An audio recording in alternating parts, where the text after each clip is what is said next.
Across the UK, on DAB+, on your smart speaker, on your smart TV, and on your side.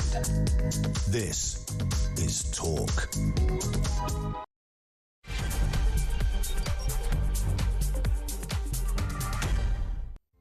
Hello everybody, Jonathan Gullis sitting in for the great Ian Collins here on the home of common sense. That is Talk, and we have got a great 3 hours for you. Coming up in today's show, the number of foreign criminals in UK jails is at its highest level in over a decade, now making up 1 in 8 inmates, with experts linking the surge to record immigration levels.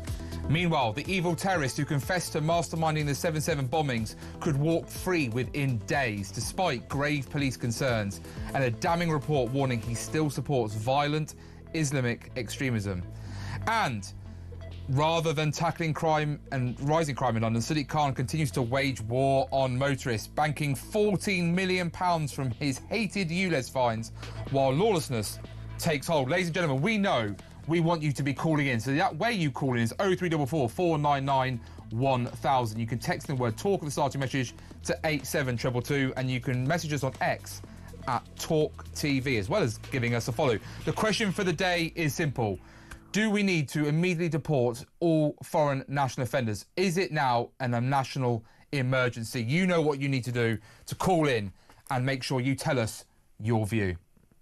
Now, before I get to my very first guest, yesterday's breaking news that now over 25,000 illegal migrants have entered the United Kingdom over 2025 via small boats crossing the English Channel. This is a record-breaking year. Sir Keir Starmer said he would smash the gangs, but he's only managed to smash the record books instead, with nearly a 50% increase of illegal crossings compared to 2024. But why should we be surprised? This is the man, when he was in his younger days, was busy writing for legal journals that it was actually racist to have border controls and borders. This is a man who, when he was the leader of the opposition, voted continuously against the Rwanda deterrent. This is a man, when he was running for the leadership of the Labour Party, signed letters along with his Justice Secretary, Shabana Mahmood, saying we should keep foreign national offenders here in the UK rather than deport them to their own country, which then had resulted in some of those people going on to commit further crimes. This is a man who wants to laud his deal with France as the way of stopping the gangs, with his 1 out, 17 in, 94% chance of succeedingly staying in the United Kingdom if you come by via small boat, at 50 pathetic returns a week at best. And that's when the scheme's running, by the way. And if you apply that, our logic, to the 898 people who arrived via the English Channel on Wednesday alone, it would take just over 4.5 months to secure just 1 day's worth of illegal migrants arriving into our country and returning them back to France. The system is a total and utter farce. Sir Keir Starmer is not serious about smashing the gangs, and we know that because when he decided to try and give a speech in a desperate attempt to appeal to Labour voters who are looking to defect to Reform UK, and he actually said something that we all agreed with, that both mass legal and illegal migration was turning us into an island of strangers. Well, guess what? He then admits a couple of months later that on that speech he hadn't even read the speech properly and didn't know really what he was saying, and condemned his own words as Islander strangers. And then a number of weeks after that, he U-turned on the U-turn, saying that the sentiment was meant to be taken as it was, but he just regretted the words that he used. The man is flip and flopping all over the place. Mr. Blobby would be doing a damn better job in 10 Downing Street than this current Prime Minister when it comes to smashing the gangs. And seriously and sadly, this country has a national emergency on its hands. And what does Sir Keir Starmer drag his cabinet back for?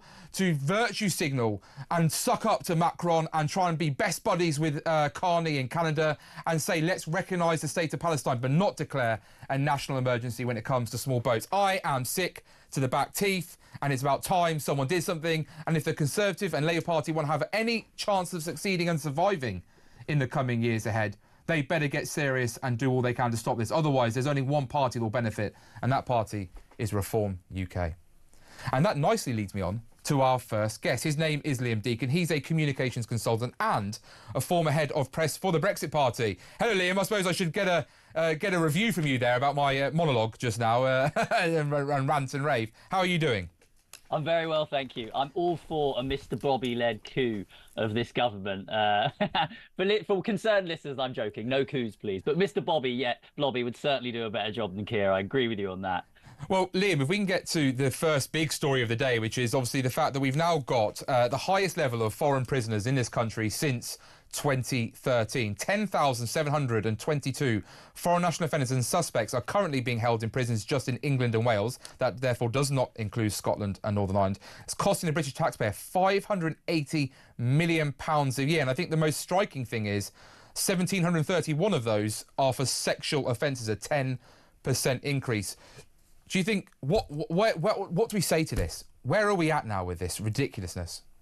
It's an extraordinary number. It really is an extraordinary number. And when we factor in the fact that we've got a prison crisis in this country, that we're releasing violent criminals onto the streets simply because we do not have enough spaces, yet such a high proportion of them we're housing foreign nationals.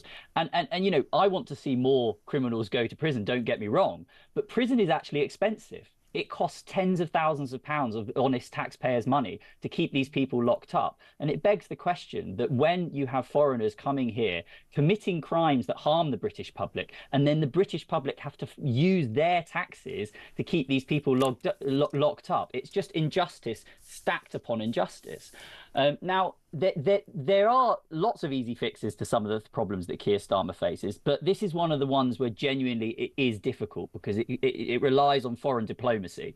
And for example, we recently put pressure on India and Pakistan to take back more prisoners, and they immediately shot back with more demands on us. There was the really recent example of one of the grooming gang suspects from Rotherham. We put pressure on Pakistan to try and take him back, and immediately they wanted a quid pro quo. I think the Indians wanted a pressure on visas, and the Pakistanis were saying other things. It isn't easy. Yeah, with Pakistan, I think, Liam, it was about an airline that's had multiple safety concerns raised in the past. They wanted a certain airline to be permitted to be able to fly in and out of the UK airspace again. Which is bizarre, which is utterly bizarre. So we have to back down on something that is going to put British citizens at risk anyway from having this airline running into the country. What Nigel Farage has done, and he only has 3 or 4 MPs, but he's already opened up negotiations with Albania and is putting pressure on them. So yes, it's not a simple problem, but it does shows that if you take a more muscular stance, even with just a couple of MPs, you can start to actually open up dialogue and put a bit of pressure on. I think the perception is that time and time again, the British, our leaders in Britain have been too weak on this. And what Trump has done, what we're seeing on the other side of the Atlantic, is he's been utterly punitive with Mexico, saying you either take back the criminals or you will suffer real economic consequences. And I think that's really the only way we can go about this. But it's not an easy one, but it does require some hard-nosed diplomacy. I think it was interesting you mentioned, Liam, there, Nigel Farage, because he was at a press conference for his Lawless Britain campaign launch. And obviously there was that classic question of, well, if you're going to deport the foreign national offenders, will you take back British offenders who are in prisons overseas as part of an exchange? I think in some hope that he would say no, where he said, yes, of course, that would have to be a trade-off, but it's a trade-off that I'm prepared to make in the interests of the country to make sure that obviously justice is served and that we are keeping our population safe. And I think he also then pointed out that he would look to do some sort of offshoring scheme where you would basically buy prison space in other nations, which comes at a much cheaper rate per annum than it does in the United Kingdom. These are surely, this is what I don't get about some of the sneering commentariat that we see in this country on other media channels, is that we are in such a dire situation. Isn't it time for really out there ideas, radical, bold ideas, some which might not be able to be fully delivered, but at least the British people are hearing something fresh and new? I mean, yeah, they're not actually that out there, these ideas. Nigel Farage floated the idea of using El Salvador. But numerous European countries do use offshore detention centres. We've seen Italy offshoring migrant arrivals, and there's a number of other sort of developed Western nations that do have prisons overseas. I think we were talking about using Estonia, and the Estonian prison system has taken criminals from other countries already. And what it is these ideas seem radical and crazy, and the British media and the liberal establishment in Britain always try and frame them as sort of crazy and out there, to sort of put the people that are proponents of these things in a box, to make them seem crazy, to make them seem dangerous. But actually, when you look at it in an international context, these things aren't that crazy. What is crazy is the sort of settlement where we have in the UK, where we're so scared of doing things that might offend the liberal establishment. I mean, and what we end up doing in this country is we end up putting the rights of criminals and of illegal immigrants above the rights of British people so often, because we're so scared of rocking the boat. Now, Liam, the Labour Party would push back, and they would obviously say, actually, under their watch, they've removed now 24,000 people from the UK with no legal right to be here, which I think 5,154 of those would be foreign national offenders, up 21% on the previous year under the Conservatives. So Labour has surely been doing some good work here, but just struggling to get the message out. Well, that's what they've said. I don't have the figures in front of me now, but it has subsequently been revealed that a large proportion of those people that were allegedly removed voluntarily left the country. And actually, when you break the figures down, not much has changed in terms of deportations compared to when the Tories were in power. So Keir Starmer likes to talk about misinformation and fiddling the numbers and criticise other people for doing that. But I would argue actually that he has fiddled the numbers in this case, and some of the headlines around this equate to misinformation, quite bluntly. That makes sense after we had that one Trumpian-style video of people being put onto planes, and suddenly that video's never seen the light of day since, nor other ones like it, which begs the question, why not doing that? And then finally, Liam, on this topic, the Conservatives have tweeted out today, I think we might be able to show it on the screen, that they would simply deport all foreign criminals. That's from Kemi Badenoch directly this morning. She's pointed out that she has her deportation bill drafted and ready to be put into law, which would automatically deport any foreign national who commits a crime in this country. And Robert Jenrick has obviously attributed the massive spike in foreign national offenders to uncontrolled immigration. Can the Conservatives regain some trust here? You can see there the tweet from Kemi Badenoch: deport all foreign criminals, no ifs, no buts. That's Conservative Party policy. Do you think the Conservative Party will be taken seriously on this? Well, Kemi still hasn't confirmed whether or not she wants to leave the ECHR. She's still deliberating on the matter. And to put it quite bluntly, removing foreign criminals is completely impossible in the numbers that she's talking about, whilst we're a member of the ECHR and whilst we're a member of the UN Refugee Convention and other such binding international agreements. She simply can't do that. The right to a family life, as we've seen, has been used and abused in this country. We've seen criminals that haven't been able to be deported because their children or something don't like eating foreign food, was one example. Foreign chicken nuggets, wasn't it? Foreign chicken nuggets. I mean, that's an extreme example, but these things, they add up to a huge amount of friction, time and cost.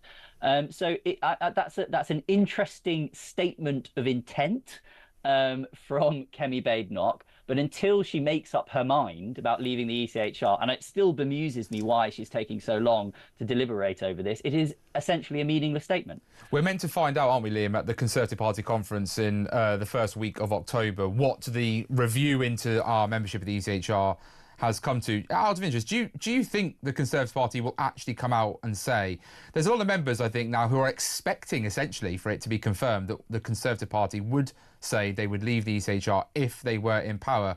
But there are a number of members I speak to who, off the record, tell me that they fear that there will be some sort of weird fudge in all this, and that will just be a further gift to Reform UK.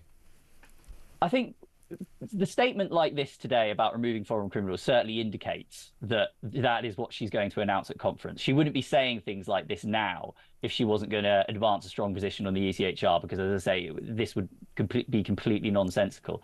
There are a lot of people in the Conservative Party, a sizable number, who think the ECHR is a good thing.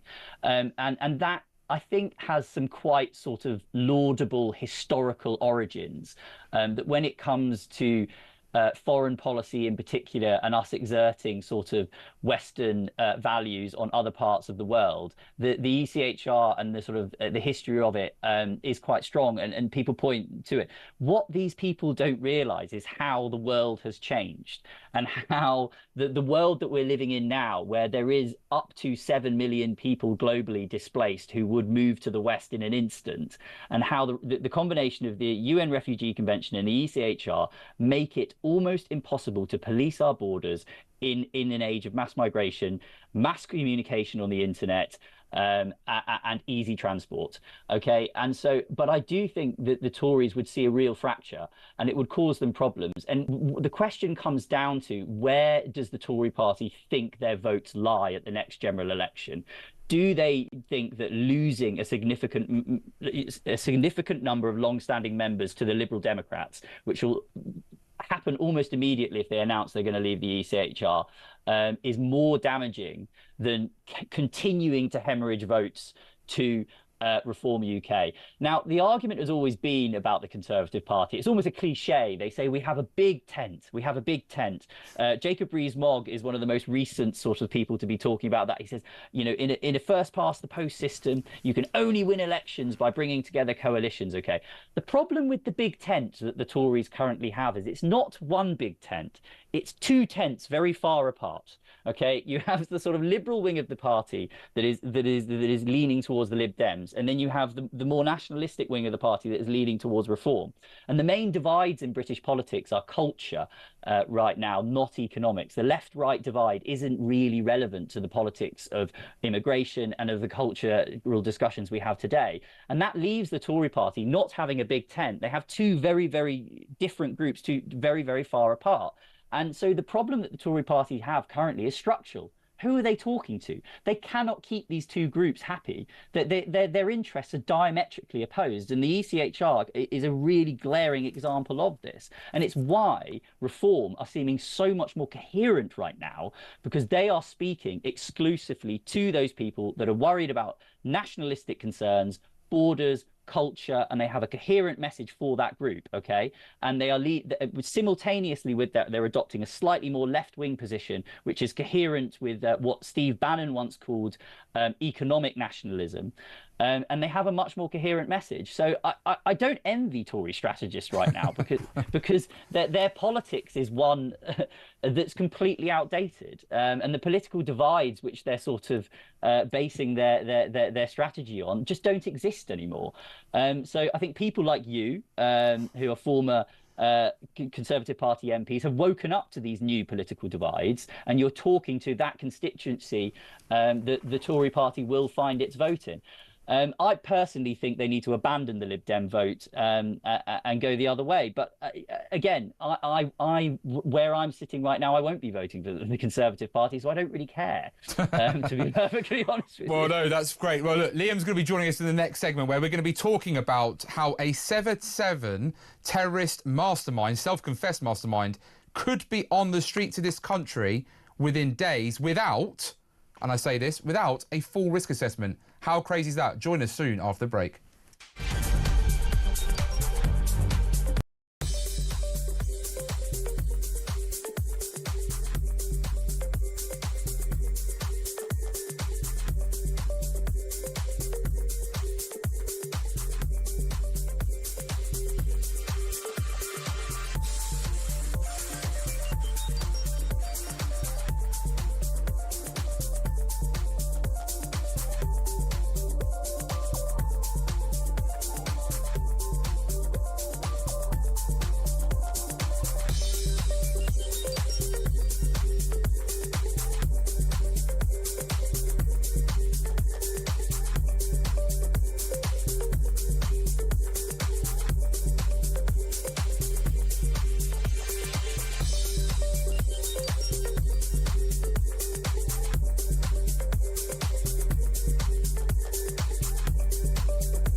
the people that we want knives from have knives prior to the knives amnesties. During the knife amnesty, they continue to carry their knives.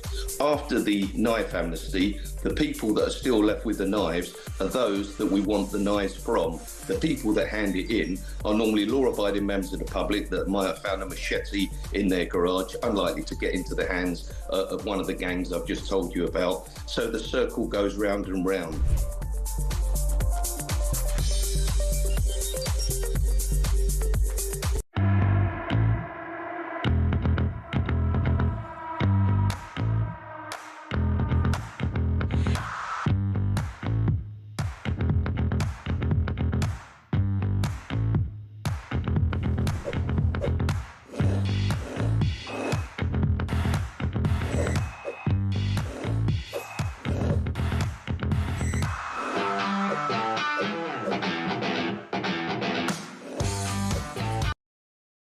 Across the UK, on DAB+, on your smart speaker, on your smart TV, and on your side. This is Talk. Welcome back, everybody. Jonathan Gullis sitting in for the great Ian Collins here on the home of common sense. That is Talk, and I've got my big question for you that needs answering. Do we immediately deport all foreign criminals? Is it a national emergency? Well, you can tell us by calling 0344 499 1000. You can also WhatsApp us on that and send us a short voice note. We had loads yesterday. It was really good fun. You can text in the word TALK at the start of your message to 87222.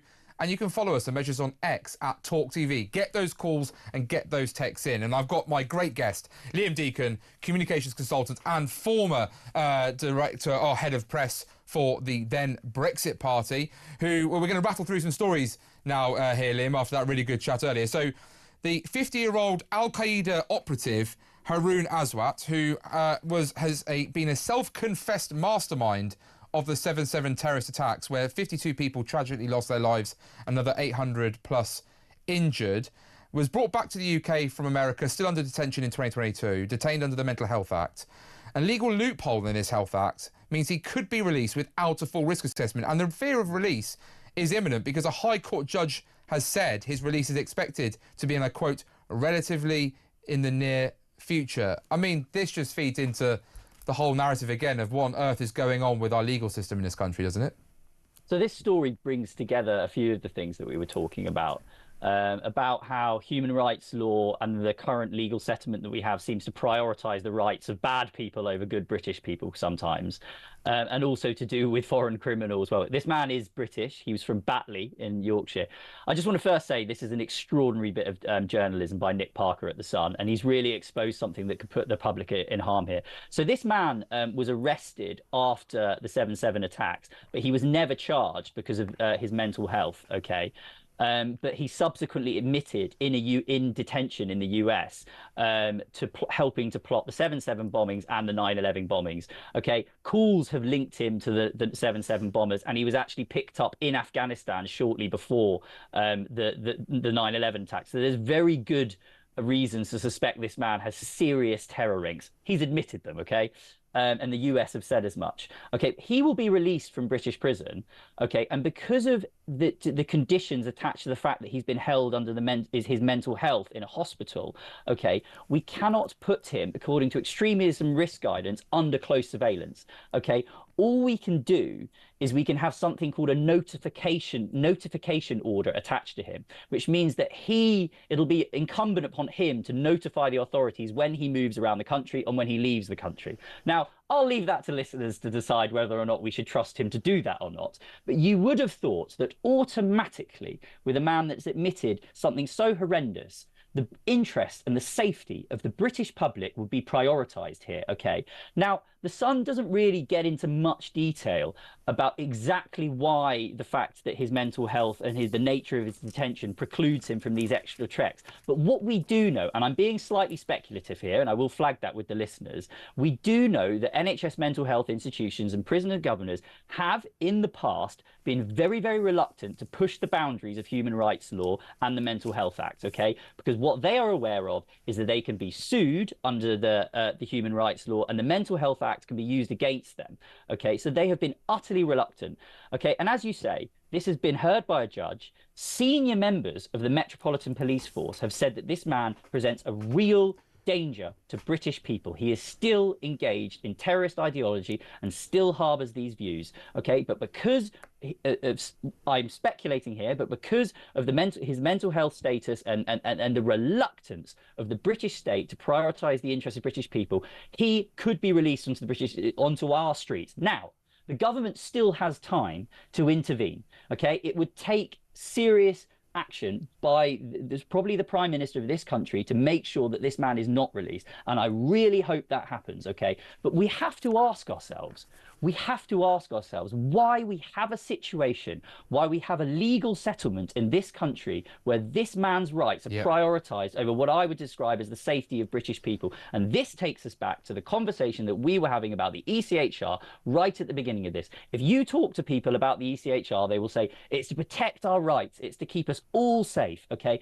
But the way it is functioning right now does the opposite. Okay, it doesn't keep us safe. Quite often it exposes us to danger. It doesn't serve the interests of British people. And even if you have romantic, out-of-date perceptions about the ECHR and it was supported by Churchill 50 years ago, you have to reassess it under the current evidence now. And this is a perfect example of why we should be reassessing it.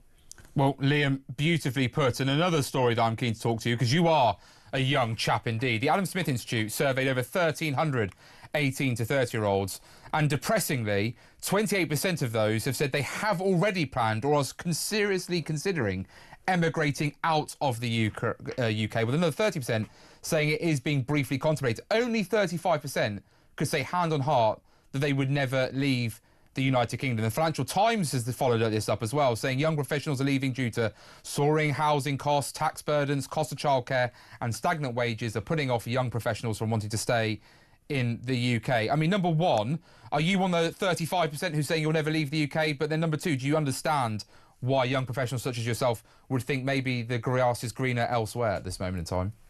You know, I am in this. I'm 33. I have a young family, and I am in precisely this bracket that is being put under extraordinary pressure. But I can confidently say I will never leave this green and pleasant land. Certainly not in the long term. But I mean, this is one of those bits of polling where you first hear it and you think, well, no way. Obviously, this is the case. But then actually, this is the sort of lefty commentators have been trying to say that these claims about young people wanting to leave the country have been exaggerated. When Nigel Farage made this point about young people fleeing to Dubai, he was immediately accused of being alarmist and making this up. So in a way, it's good that someone has done this obvious bit of polling and got the hard evidence to prove it. I don't know if you've seen the meme, Nick 30. It's a meme online of a man in his 30s doing this, going, oh, and there's all these arrows sort of pointing out to him, like he's paying people's pensions, he's paying for asylum hotels, he's doing all those things. And this really sums up these young people, these Nick 30s. I'm Liam 33 here. And it does really feel like we are too much is being asked of young people nowadays, and particularly when it comes to housing. Now, the other side of this is the housing crisis is an international phenomenon. You're seeing it in America, you're seeing it across parts of Europe. And just to point out the problems that young people are having doesn't mean that pensioners don't also have problems. I know that a lot of supporters and a lot of listeners of this radio will be people on pensions and will think we're setting up a dichotomy here. And a lot of people will be listening to the radio right now and saying, actually, young people have it quite easy. And they are right in some ways, okay? It's true that things like flights have become cheaper, things like clothes have become cheaper. And in many ways, in terms of holidays and the luxury things of life, young people are living quite well. But the fundamentals of life, housing and sort of property and food are going up comparatively. We know that in the 1970s, you needed to save about 4 times your income to buy a house. Yeah. That's 8 or 9 times now. So young people really do have it hard. And what older people need to consider is that their pensions aren't being paid out of some pot that was saved when they were working. Their pensions are being paid by the young people in this country working now. And if we don't give these young people a break, it's their pensions that will be struggle to be paid. So I'm really, I think this needs to be highlighted. Indeed. But I don't like how sometimes the interests of older people and younger people are sort of played off against each other, because both have very serious problems, and I think we need to recognise that. Well, Liam Deacon, communications consultant and former head of press for the Brexit Party, thank you so much for joining us today and giving us that great insight. Ladies and gentlemen, let us know what you think. 0344 499 1000. You can also WhatsApp us and voice note us on that too. Text in with the start of your message saying talk to 87222 and follow us and message on X at talkTV. We'll have Ben Habib on shortly. Don't miss it and join us after this break.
Across the UK, on DAB+, on your smart speaker, on your smart TV, and on your side.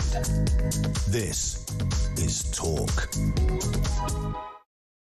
Hello everybody, Jonathan Gullis sitting in for the great Ian Collins here on the home that is of common sense. That is Talk, and we want you talking to us, and that means you need to pick up your phone, 0344 499 1000. You can also WhatsApp us on that number too, and send us voice notes as well. Texting the word Talk at the start of your message to 87222, and follow and message us on X at talkTV. The question of the day: do we immediately deport all foreign criminals? Is it a national emergency? And I couldn't think of a better person to go to next, who will be joining me down the line. He is the leader of Vance UK. He is a friend of ours here on the home of Common Sense and his Talk. His name is Ben Habib. Hello, Ben. How are you?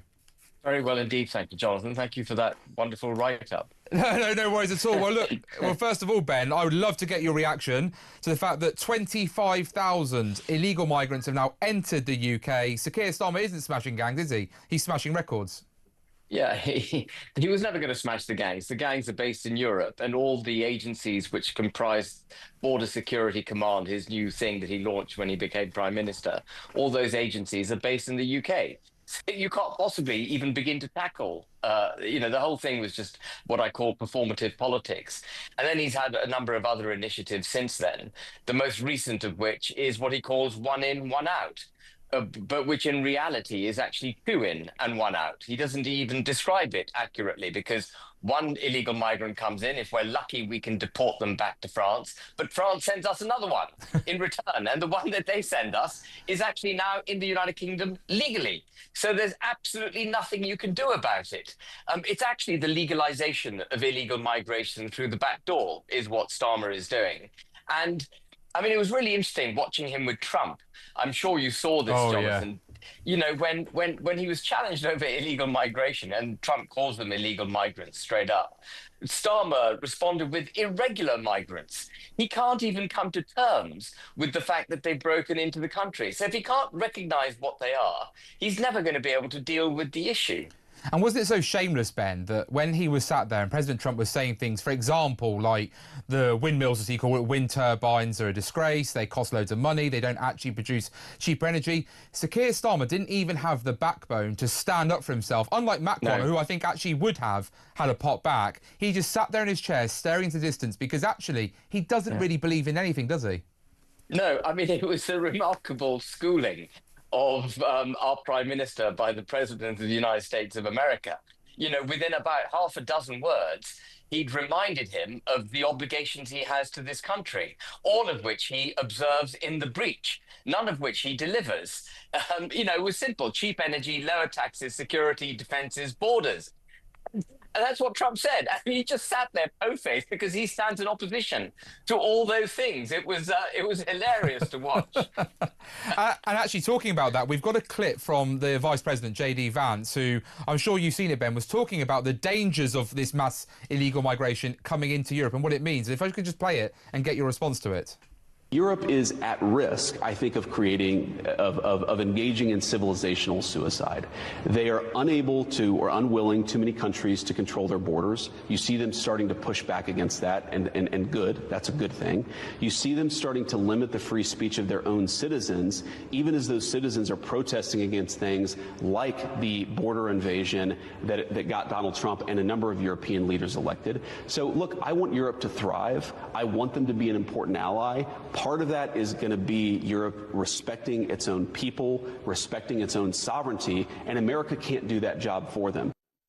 Now, Ben, I'd love to get your response, but also to get your view. Isn't it refreshing to have in international settings now, rather than the civil servants meeting in advance to agree or disagree what can and can't be said and come up with some comical paper-thin deal that somehow means that some fictional trade agreement's going to be reached? Isn't it refreshing that an ally can actually just have a frank and honest conversation with another ally and say, look, guys, we're on your side still, but there's something going wrong here when people are being locked up for tweeting something, albeit a wrongful tweet, but then after deleting it 4 hours later and apologising it, going for 31 months in prison, but literal paedophiles being given suspended sentences, and then you're allowing people who are protesting outside hotels legitimately to say no more of these criminals on our streets who are committing horrific sex offences. But then we've now got, as we found out, this national security and online information team set up by Sir Keir Starmer and his Labour government that's monitoring social media for anyone who dares criticises asylum hotels or indeed two-tier policing. I think you and I are on that list, aren't we, probably, Ben? We're probably being monitored as we speak. Probably. Hope Not Hate have already categorised me as far right. And I think Wikipedia, without Advance UK even publishing a single policy, Wikipedia has got us down as far right. And if you click on the far right button, it brings up images of Nazi badge wearers. I mean, it's absolutely absurd. And of course, what I've just said, is absurd as it is, and it might bring a smirk to people's faces because it's so untrue. The reason they do it is for the same reason that Starmer categorized all the protesters after Southport as far right. The same reason why he set up a task force now to monitor free speech is because in order to quell the majority's reasonable concerns about mass migration and illegal migration, the government has no option but to shut down free speech. They've got to tell you that you're not allowed. They've got to monitor you and prevent you from speaking. And if they can cast people like me, who make the case for sovereign states, for borders and so on, if they can cast us as far right, they discredit us. In a sense, they're trying to shut me up when they say stupid things like that. But I completely agree with you. What a refreshing breath of fresh air. President or Vice President, I hope he will be president in 2028. Vice President Vance is, he calls it as he sees it, as does Trump. And we need much, much more of that. Unless we can call out the problems that we're facing unashamedly, we certainly haven't got a chance of addressing them. And so it's terrific to have a patrician, caring president in the United States of America, caring vice president, a caring administration that is giving us some tough love. I think it was refreshing when he was in there at the White House with Sir Keir Starmer and said in the Oval Office about the fact that there are people being arrested for silently praying for the children that were being aborted in abortion clinics. Now, look, some women have to make very difficult decisions. No one's saying that, I certainly don't think a woman should lose their right to choose. But I also fully agree that no one should be harassed on the way in. But by someone just standing silently, peacefully, without holding any placards or banners and praying for what is a lost soul, a lost life, how on earth can that be a criminal offence? Isn't that just a complete nonsensical viewpoint? Absolutely. And Danny Kruger made a brilliant speech in Parliament to an empty chamber where he described how far we had fallen as a country. And, our basic Christian roots completely set aside. A parliament that has effectively legalized the abortion of a child up to 9 months in pregnancy. And was cheered, Ben, wasn't it? And cheered by Labour MPs in the chamber. Absolutely. I mean, it's we've lost a connection with what is right and proper. Our moral ground is gone. And of course, he also mentioned, and rightly so, the assisted dying bill, which will be abused. It doesn't matter what checks and balances are in place at the moment. Even if they work, which they probably don't, they will be worn away over time. There will be attrition on the checks and balances, and it'll become almost a rigor for elderly and vulnerable people to consider whether or not they should, shuffle off their mortal coil earlier than they should. Well, and Ben, we've already seen that, right? With this family farm tax, we know a coroner's report said that one farmer had taken their life in order to avoid their children being hit with the inheritance tax. We already know, like you say, decisions over taxation are happening, let alone, God, like you say, feeling like a burden to your loved ones if you're suffering with some sort of illness.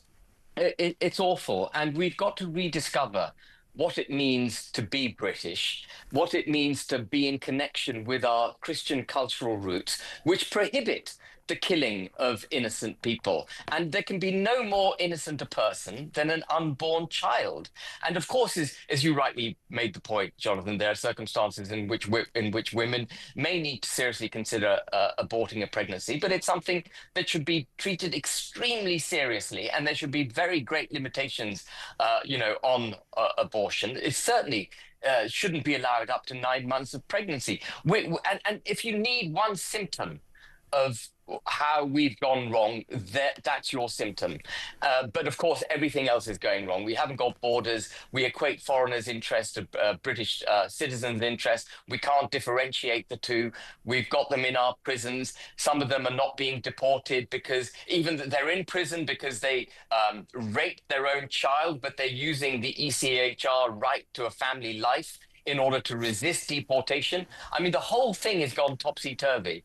Well, Ben, and I want to lead that with our last sort of topic, is obviously the big story today about the foreign national offenders coming out from the Ministry of Justice. This is government data. 10,722 foreign national offenders and suspects being held in prisons across England and Wales to the tune of £580 million a year of the British taxpayer, with 1,731 in for sexual offences. 1 in 8 foreign national offenders in prison or currently on remand for sexual offences, a 10% increase, which is extraordinary, alongside an 8.8% increase for violence and a 7.8% for robbery. And with those last two categories, where the UK population is actually in decline when it comes to committing those crimes. We are literally seeing the mass importation, are we not, of criminals into this country, undocumented migrants, and this government, again, has no answers to these questions.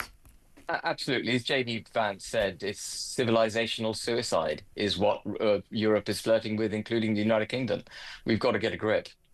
Would you like to see a bit what Donald Trump has done? He's got his alligator Alcatraz for people who have obviously entered the country illegally. He's also been very firm with Mexico, for example, either by willing to use tariffs or indeed restrict visa access for law-abiding Mexicans if Mexico does not take back its foreign offenders. Is this the kind of measures that we need to see if we're going to really take back control of the streets of this country?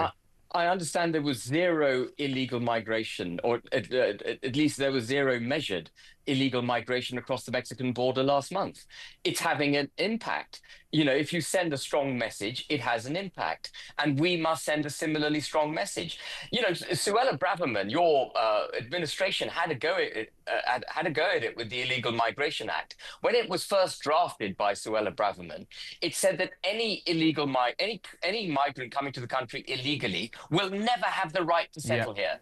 And by the time it became an act, they diluted that wording down to may not be allowed, as a, which basically is a much weaker form of words. And so we know. And you know why, Ben? The Conservative Party at that time, full of way too many One Nation wets, who sadly still dominate the backbench of the Parliamentary Conservative Party, which is why I struggle so much whether the Conservative Party will ever get serious on this issue. Yeah, it's a tragedy, really, that the Conservative Party is not conservative. I wouldn't need to be on the show if they were. Yeah, well, there you go. Look, great friend of ours here on Talk, Ben Habib, leader of Vance UK. Thank you so much for joining us and sharing your thoughts. Listeners, tell us what you think. We've got texts coming in and calls coming, which we'll be going to after this break. 0344 499 1000. You can also WhatsApp us on that number too. X is a way you can also message us at talkTV, as well as texting with the word talk at the start of your message to 87222. Don't miss out. We'll see you soon.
The people that we want knives from have knives prior to the knives amnesties. During the knife amnesty, they continue to carry their knives. After the knife amnesty, the people that are still left with the knives are those that we want the knives from. The people that hand it in are normally law-abiding members of the public that might have found a machete in their garage, unlikely to get into the hands of one of the gangs I've just told you about. So the circle goes round and round.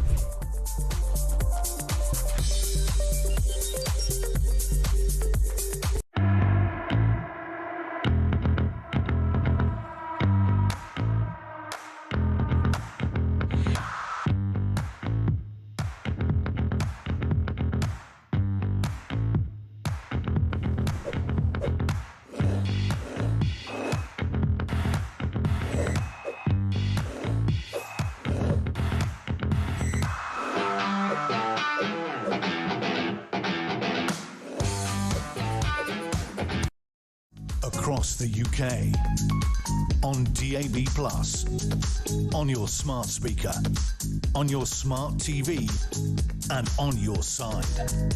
This is Talk.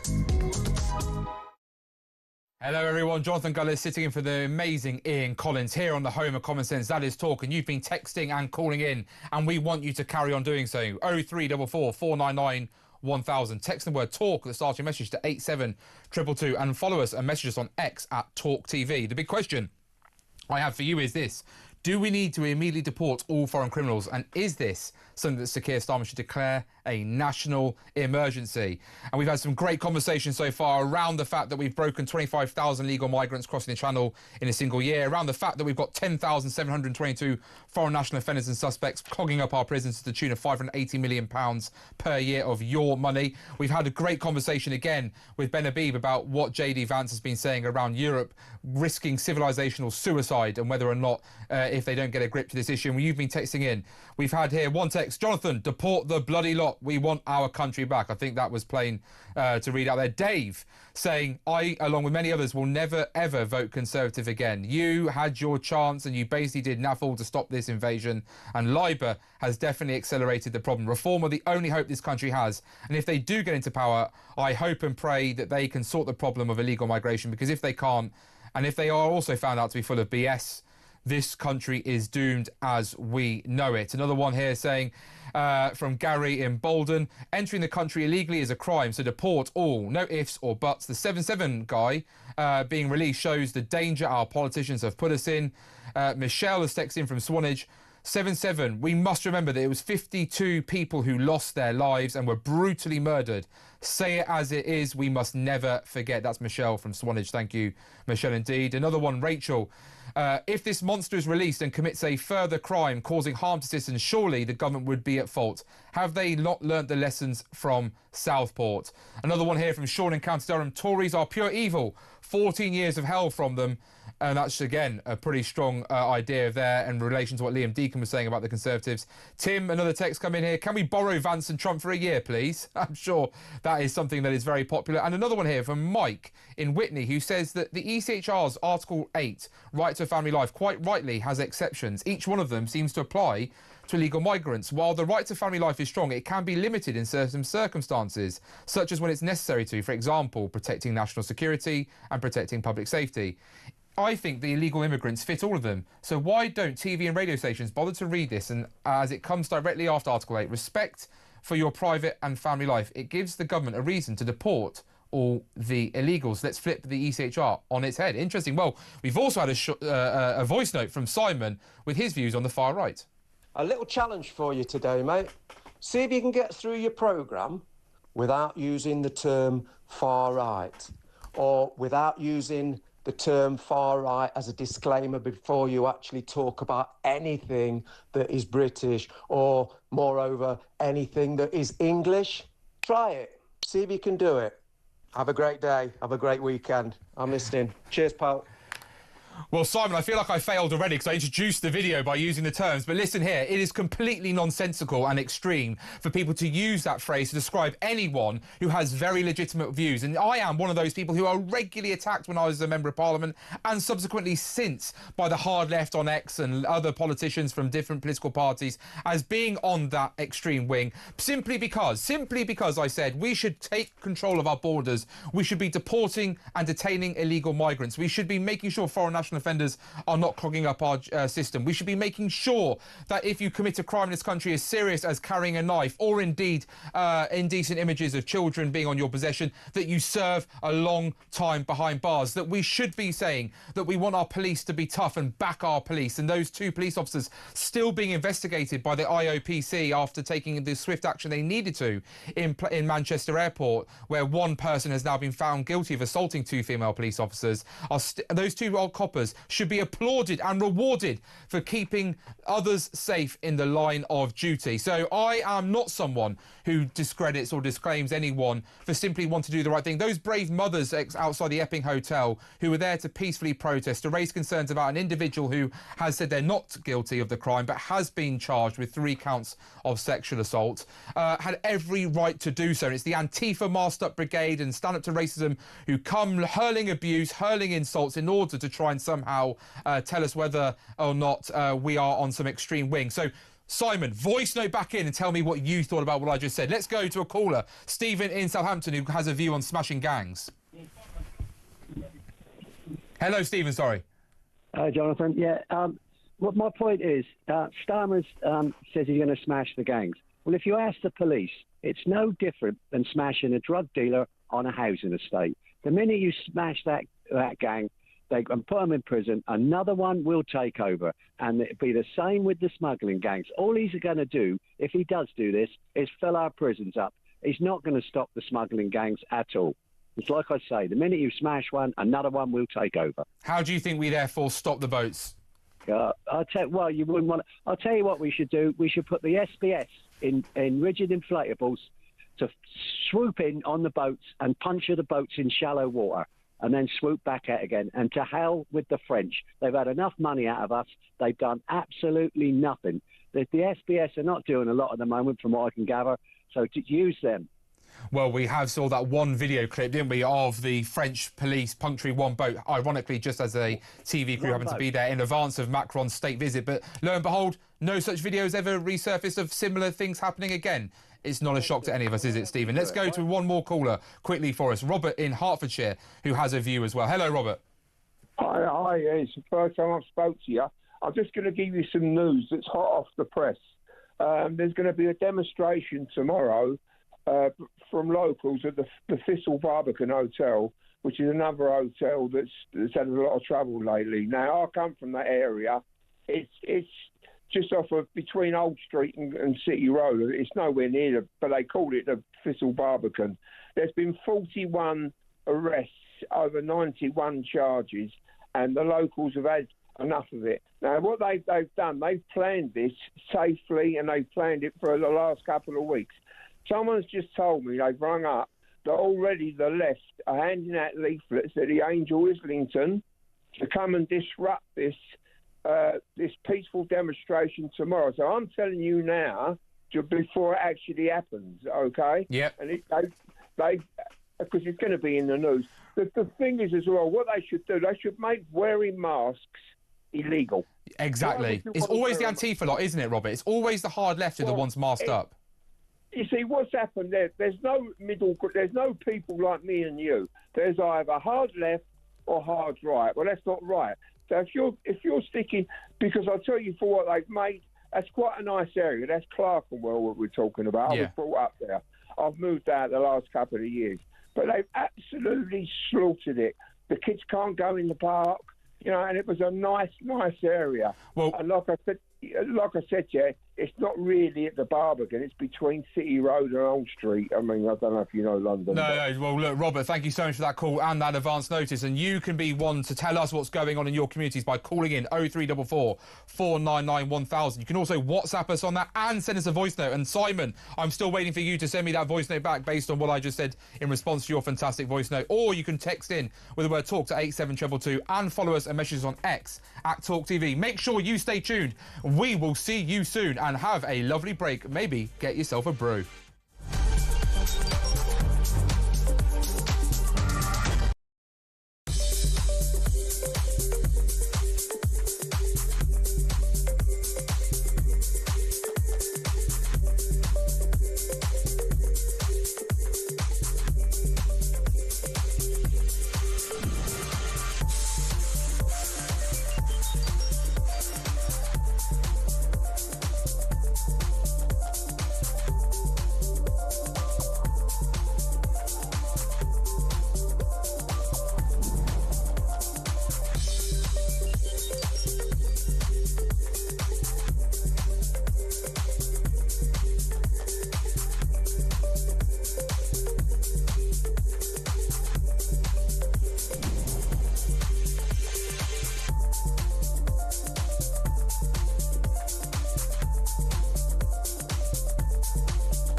across the UK.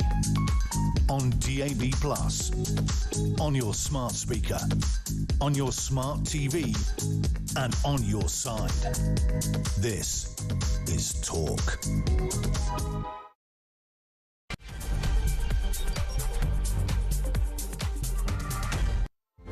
Everybody, Jonathan Gullis sitting in for the amazing Ian Collins here on the home of common sense. That is Talk TV. You've been texting, you've been calling, you've been voice noting, and we want to hear more of those calls. Do we immediately deport all foreign criminals? Is this something Sir Keir Starmer should declare as a national emergency? You know what to do. 0344 499 1000 is where you can call us, as well as voice message us on WhatsApp, and send a voice WhatsApp too. You can text the word Talk and start your message to 87222, and you can follow and message us on X at talkTV. We want and we need to hear from you, the British people, who have far more common sense in their little finger than anyone seemingly sat in Westminster. And by God, aren't we lucky to have you? Because coming up on the next hour, the number of foreign criminals in UK jails is at its highest in over a decade, now making up 1 in 8 inmates, with experts linking the surge to record immigration levels. Meanwhile, more than half of young people have considered leaving Britain under Labour, with 18 to 30-year-olds saying they feel overtaxed, underhoused and undervalued. And universities could face penalties if they fail to uphold free speech, as new protections for academic freedom come into force. Call or leave us, as I say, a voice message on 0344 499 1000. Text the word Talk at the start of your message to 87222, and message us or tweet us on X at talkTV.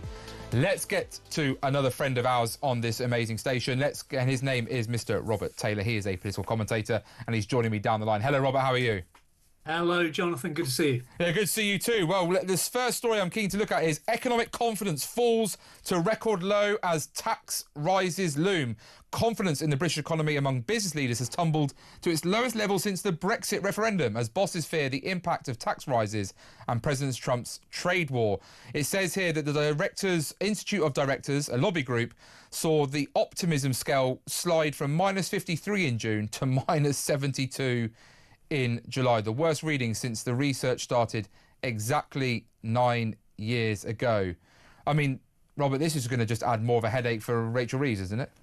It certainly is going to be more of a headache for her. But there again, it's no surprise. It shouldn't be a surprise to any of us if just about the first thing you do, you're an incoming Labour government, you hike public sector wages, you hike taxes, you hike costs on business. You can't really be surprised when business confidence crashes. So for anyone who thought that Labour was going to bring change, well, maybe you're right, but it's change for the worse, I'm afraid. No, absolutely, Robert. I mean, one of the things that scared me is unemployment now up to 4.7%. That was in May 2025, the highest actually since mid-2021. That's obviously the repercussions of that time from the global pandemic. Payroll employment down 178,000 over the last 12 months, including 250,000 job losses since the Halloween budget. Inflation up 3.6%. Food inflation's actually higher at 4.4%. As you say, we've then got the national insurance increase, £25 billion tax raise on actual wealth creators. And even though Sir Keir Starmer says, it's not a tax on working people, say that to the small business owner who maybe employs 1 or 2 people. And then you've got this ridiculous family farm tax, which has seen a net loss of 3,175 farms already. I mean, I just don't know where to go. It's no wonder there's all these young people, young professionals, the Financial Times are saying, talking about saying, it's time to get out of this country, isn't it? Well, if I was a young person, that's exactly what I would be thinking about. If I was back age sort of 25, I think there are lots of countries around the world with great opportunities. Sadly, we are not one of them, and we're getting even worse. And unemployment, of course, it's going up because you've raised that. You know, if the government raises national insurance on business, it makes it more difficult to hire. It's raised the living wage. Well, you could argue there's a good reason to do that, but it all piles costs on businesses. And I wonder, Jonathan, does this Labour government really understand business? How many of the cabinet have actually held senior positions in businesses? Very few. A lot of them are public sector. They understand the public sector, but they don't understand how to get the money into the public sector, which can only come from business and wealth creation. Well, Robert, what's even scary is, as you say, that's with the tax hikes that we've seen from national insurance increases and the increase in national living wage. Whether people love it or not, it does, as you say, have an economic impact. In fact, Gary Neville was moaning on Sky News only recently, one of Labour's biggest cheerleaders, about the impact that it's had on him with his hotels and restaurants. Then you add on the fact that this employment rights bill, which I know, again, polls popular with the public, but I don't think the public are fully understanding the consequences of red tape that's going to be put on business owners, as many of whom are SMEs. These are not your Amazons. They can deal with that. They've got the staff and the money. It's those who employ 10 people or less who are going to have to let people go in order to find ways to make the books balance, or indeed just avoid hiring any new people, which means that there won't be any new jobs in the communities. And then you obviously add on the fact that we're going to have a situation where suddenly 16-year-olds are now going to be given votes. So what on earth is going to happen when it comes to probably the minimum wage for a 16-year-old? Equalise that with a 23-year-old, and then make it even harder for young people to get on the ladder to even just get a weekend job like I'm sure you and I had back in our earlier days. And I think what's even more concerning is that we then see, when it comes to inheritance tax, something this Labour government is dreading, because obviously the farmers are livid about it. But HMRC figures are now showing that their record £6.7 billion came in between 2022 and 23. That was after the last Conservative government, after rising asset values and a continued freeze on the tax-free threshold. The Treasury took in an extra £710 million compared with the previous year and receipts, and were expected to surge further still this year. I mean, they're just being, no matter whether you're from birth to death, the government's going to come take your money, isn't it? Well, certainly this Labour government is going to come and take your money. And quite frankly, the Tories can't really say that they did much better in the last few years either. We all know what happened to tax rates under both these governments, but it's particularly awful now. And anyone who feels as Gary Neville did, he was a great supporter, wasn't he, of this Labour? Yeah.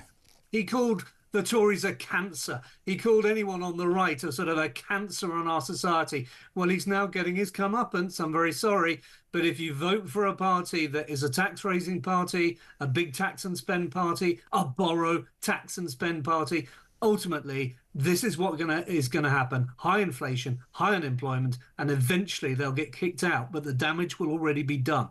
I was about to say, it's quite ironic, isn't it, that Rachel Reeves and Sir Keir Starmer try to float this mythical £22 billion black hole, and many economists are saying now she's got her own £20 to £30 billion black hole to fill. And that's on the Conservative estimate. Some people think it could be as high as £50 billion. I mean, out of interest, I'm keen to get your view here, Robert. Do you think that with Rachel Reeves, this will probably be her last budget? It will be breaking manifesto commitments, and then Sir Keir Starmer's going to try and pin all the blame on her and bin her off?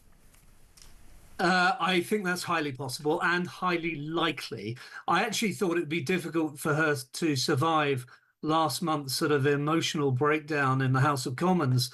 I don't know quite how she did survive that. Clearly feel very sorry for any sort of issues she's going through. But I don't think you can have a Chancellor of the Exchequer doing that. However much personal sympathy we might have for her. It's interesting, by the way, Jonathan, that business leaders today are calling on Reeves to rule out further tax rises in the autumn budget. I'm like, well, you can call on her all you like, but she hasn't got much choice other than to raise taxes, given that black hole that you've just talked about. How can she do anything except raise taxes in the autumn? And we better brace ourselves for it, whether we're ordinary earners or businesses. Well, another topic, Robert, was obviously the big news of the day. Foreign prisoners. The Ministry of Justice has finally released data that many have been calling for a long time, to find out there's 10,722 foreign national offenders and suspects in prisons across England and Wales, the highest level since 2013, and costing the British taxpayer £580 million per year. And I think the most worrying of all statistics is 1 in 8 of those foreign national offenders are in prison for sexual offences, a 10% increase, and are accounting for 10% of all sexual offenders in prison, as well as robbery being up 7.8% and violence being 8.8%, whereas in those last two, the actual UK-born population is seeing a decline when it comes to people going to prison for those particular crimes.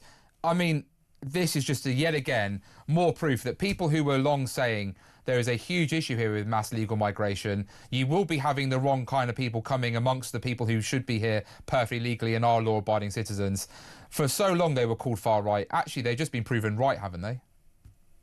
In my opinion, they've been proven right. I haven't seen a breakdown for those in prison for sexual offences who have come here legally versus illegally. I'm quite sure that you're right. It certainly makes sense that there should be a big proportion of those in prison who have come here illegally. And this is part of the problem with such a ridiculous lack of control over our borders, and particularly, of course, the small boats across the Channel. And there's something else about the prison situation, which is that if you have a big cohort, for want of a better word, of people in prison who are foreign-born, who often don't speak English, what you get in prisons is this ghettoization and ethnic-based gang violence, where you get people from one ethnicity together in a gang going against another ethnicity at the other side of the prison. It's horrible, and they really shouldn't be in prison in the first place. I would like to see a sort of returns agreement and a national policy to get foreign-born prisoners out of our prisons as soon as possible. Do you think, Robert, alongside the obviously records-breaking 25,000 legal migrants coming into the UK in a single year under this Labour government in 2025, as well as this foreign prisoner crisis that we now seem to have in this country, isn't this what Sir Keir Starmer should be actually using to recall his cabinet for and actually creating a national emergency, rather than virtue signalling and making a case for recognising a state of Palestine before the Israeli hostages that are still held by Hamas are returned, and before we've even got Hamas to agree that they would have no further or cease to have any further control of that region, that would at least allow Israel to consider the fact that they won't be living next to some sort of genocidal terrorist organisation who want to see them wiped off the face of the earth. Isn't it just the worst kind of grubby politics when Sir Keir Starmer is pandering to sectarian voter bases in order to prop himself up and hang out with his mates Macron in France and Carney in Canada? And meanwhile, ignoring the bigger issue on our own shores with this horrible invasion. And that's what it is, of people are coming across the Channel. And by the way, I do actually have some sympathy with these people who are coming across the Channel. They effectively are being given a sort of come to Britain welcome sign across the White Cliffs of Dover. Come here, you live in hotels, we look after you, we give you benefits, we won't deport you. That's pretty much the signal that we're sending them. And of course, they're risking their lives, and some of them lose their lives in the Channel. Pretty much the first thing this Labour government did on day one was to abolish the Rwanda scheme. And that, to me, is a crucial mistake, because smash the gangs was always a hollow emblem. It was always a hollow, I would say it's actually a lie. There was no plan to do that. And the only way you can stop these channel crossings is to disincentivize them, because as long as there is an incentive, there will always be gangs there ready to facilitate that crossing. And then another one, Robert, is obviously, as we said earlier, young people looking... Oh, Sadiq Khan, sorry, I should say, actually. Sadiq Khan, it's turned out, has had a £14 million boost from his expansion of his much-hated ULEZ expansion into the whole of Greater London. The MP for Orpington, Gareth Bacon, Conservative, said that ULEZ was never about air pollution. It was always about money, and the millions the mayor has raked in proves it. TfL have put out a statement that says... this ULEZ is not about making money. It has led to cleaner air across London. Talk about a sniffy, dismissive comment there. Isn't this just another war being waged on motorists and another case of why Sadiq Khan is killing London? I certainly don't like ULEZ myself. I don't live within the M25 side. It doesn't actually impact me, but I know many small businesses and ordinary people in the outer circle of London that it does impact. It does seem to me that it's all about money and not actually clean air. London's air has got cleaner and cleaner and cleaner for the last 40 years. We're on the right trend with that. We don't need ULEZ to take it any further. So definitely on that one, I would say it's about money. It's not about the environment. You never know, Robert. We might see Sadiq Khan actually use that £40 million boost to, I don't know, God forbid, maybe tidy up the tubes like the Bakerloo line, put some cameras on there to capture those who are graffitiing it, and then tidy up the graffiti rather than allowing this city to look like New York in the 70s. And actually do something to stop the fare dodgers. That would go down very well for those of us who use the London Tube, see people just going through the gates without paying, jumping over the gates, the staff just sitting there doing nothing.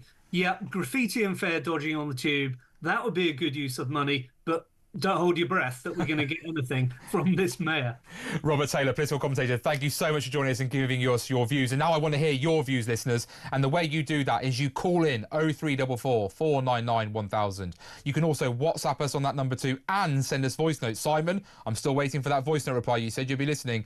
Texting the word talk to 87222 and follow us and message us on X at talkTV. We'll see you soon.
The people that we want knives from have knives prior to the knives amnesties.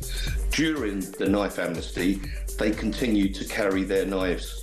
After the knife amnesty, the people that are still left with the knives are those that we want the knives from. The people that hand it in are normally law-abiding members of the public that might have found a machete in their garage, unlikely to get into the hands of one of the gangs I've just told you about. So the circle goes round and round.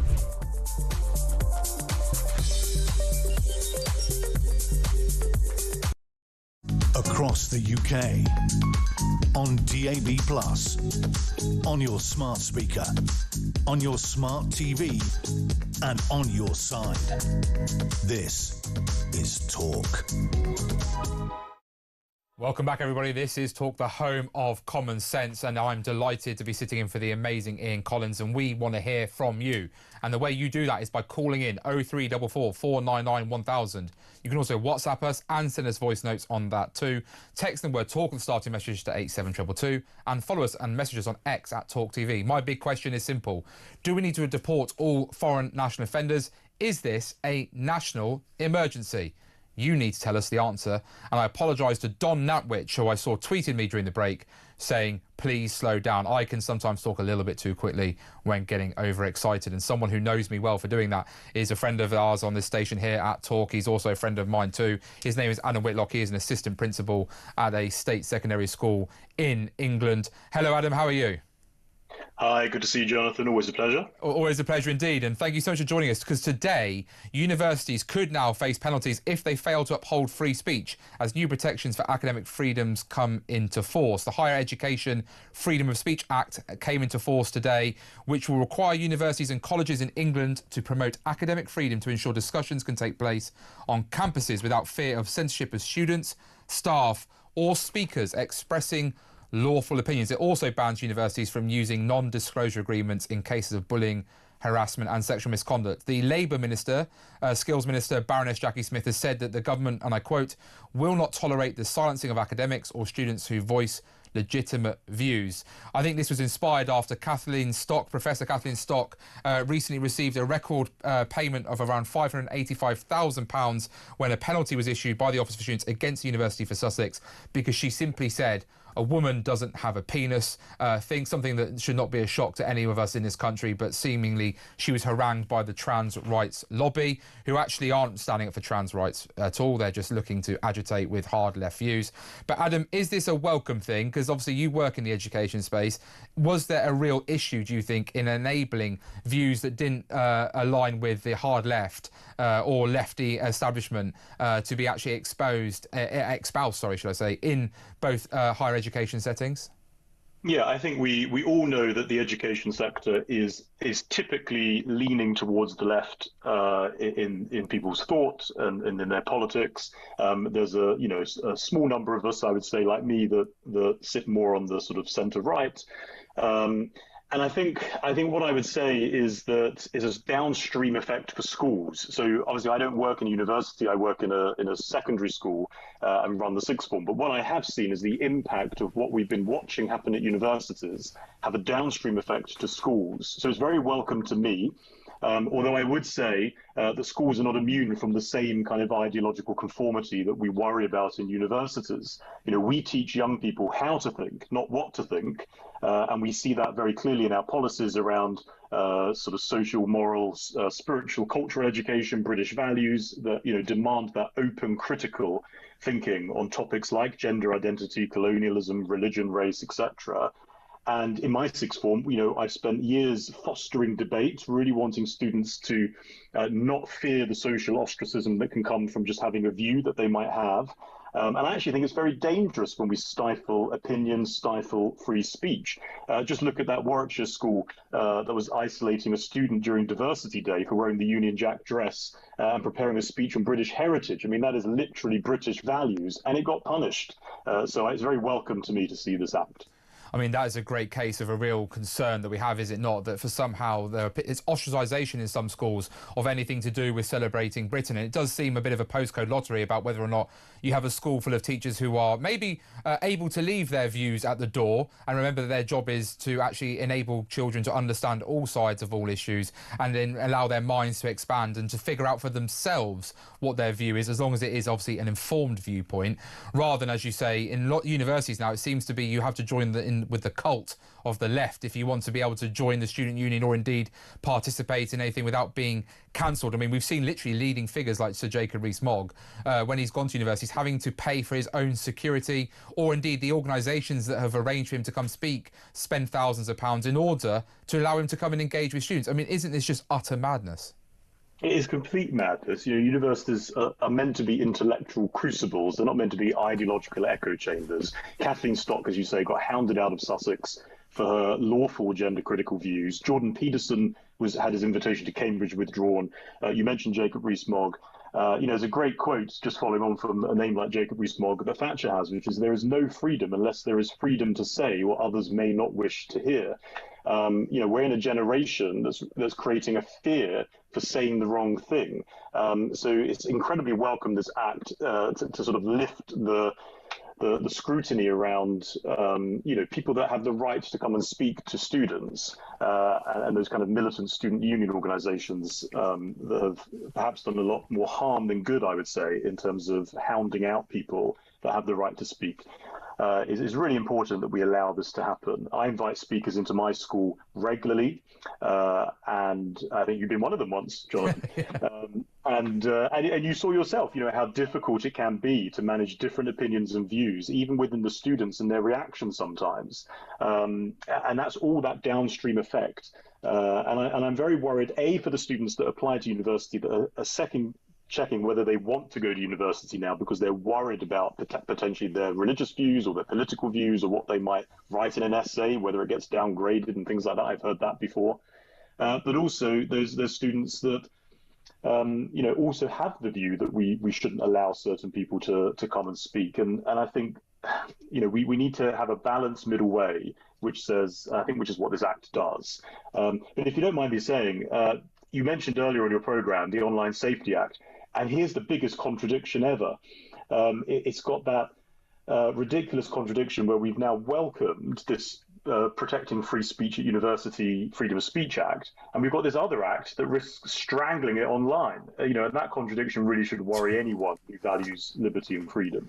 That's a great point. We'll see if any politicians pick up on that one, Adam. And I'm keen to sort of see, because obviously this Labour government has now said that they plan to introduce votes for 16 and 17-year-olds, whilst also, as you say, having an Online Safety Act that says that they can't access certain things. Some things, rightly so, by the way, that shouldn't be accessed. But also, we have seen speeches literally made by members of the Parliament in the House of Commons being censored because of fear it would breach the Online Safety Act for quoting court cases when it came to child rape gangs. As you say, there are 16 and 17-year-olds still learning to understand maybe how to hear different views. Yes, when I came to visit Kensington Norwich Academy, I really respected the student body that was there in the sixth form that you had for challenging me on my views when it came to saying that I didn't think white privilege was a thing.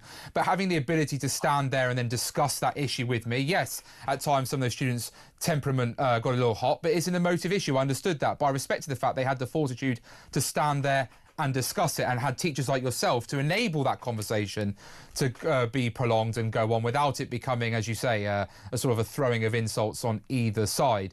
I suppose the concern here being, again, is that are 16 and 17-year-olds, for example, even mature enough, in your view, to be able to vote, to understand these complex issues about who they should and should not vote for? Or is it going to end up being a cult of personality even further in our British politics, which I would assume would favour people like Jeremy Corbyn, who is authentic in his views, and Zara Sultana, who's very effective at using social media, and on the other side of the coin, Nigel Farage, who is, again, an authentic, great communicator? Yeah, it's a really tough one for me to answer because I obviously work with a lot of 16-year-olds, and I think there are some that are incredibly mature and they're at a point in their life where they can make informed decisions. They've read a lot, they've got a lot of evidence. There's equally a whole lot of other 16-year-olds that if I were to ask them who the current Prime Minister is, they'd look at me blank, and say, who is that? So I think that does come with a lot of rights and responsibilities when you vote. You can't buy alcohol at 16, you can't serve on a jury at 16, you're still legally a child in school at 16, and Labour want to hand over that, say in the future of the nation, to 16-year-olds that we're not allowing those other things for. It seems like opportunism, in my opinion, as to why they're pushing for that vote than actual empowerment. Well, Adam Whitlock, a great friend of ours here on Talk. He is a assistant principal at Kensington Norwich Academy in London. Thank you so much for joining us. And ladies and gents, you can now call in and text us again and tell us what you think of this situation. But you do that by picking up your phone, 0344 499 1000. You can also WhatsApp us on that number too. And you can also send voice notes as well. Simon, I'm still waiting. Oh, I've been told by the lads behind the glass he's ready, so we're going to play his voice note now so I can hear what he had to say. I think you got my point.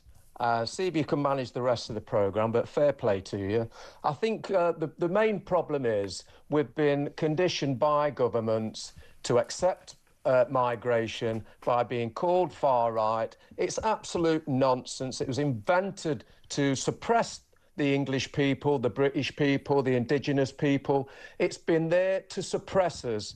And at the end of the day, what have we got to look at? We've got mass migration, which is destroying the country, and using the term far right is absolutely ridiculous. And it's down to media companies like yourself to stop using it and stop referring to it, and also stop apologising for being English and being indigenously born in Britain. Simon, thank you so much for that voice note. And you know what? What other station could you challenge the presenter on air, the presenter then try and react to that challenge, and then give that presenter a score on the board? This is why we are the home of common sense. This is why Talk is the best in the business. And you can call us 0344 499 1000, texting the word Talk at the start of your message to 87222, and you can follow us and message on X at talkTV. We'll see you soon.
across the UK, on DAB+, on your smart speaker, on your smart TV, and on your side.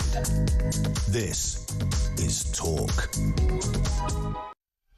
Hello, everybody. I was about to have a sip of water, but guess what? I've been called out.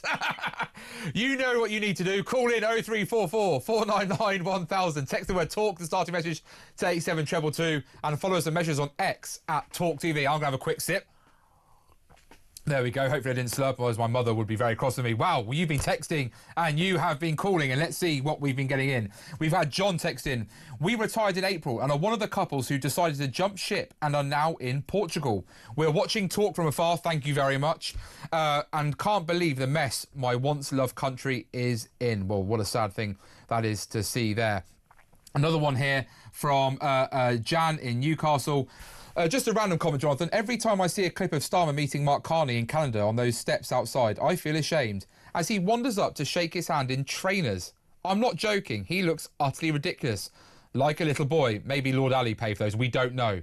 It's a question. Please don't sue me. Another one here saying, good afternoon, Jonathan. The Conservative and Labour have welcomed the boat people with opened arms. The first choice these people need to make is Samsung or iPhone. Reform UK are the only party willing to call a national emergency to stop this madness. That's a fact. That's from Steve in Wales. Thank you so much there, Steve. Another one here. Brad. Hi, Jonathan. Starmer could not care less how many of the British public he upsets. He only cares about upsetting foreign dignitaries. He demonstrated that with Trump and Macron, and we know he'd rather be in Davos. That's Brad in Cambridge there. Very strong on that one. Another one here from Gary. It's all very well to want foreign criminals in our prisons sent back to their home countries to serve their sentences, but what if the authorities in those countries then just let them out straight away because they don't want to have to pay for their time in prison either? There has to be justice for the victims of crime, and we can only guarantee that if the perpetrators serve their punishments here, regardless of who they are or where they come from.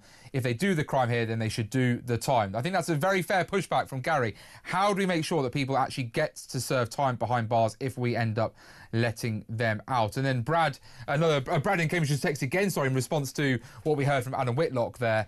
Education establishments leaning to the left or even the extreme left is nothing new. I was head of department in a very large further education college, and we had lecturers brainwashing students all the time. So where you go, major concerns. And we now go to Grace in London, who's got her views to our big question.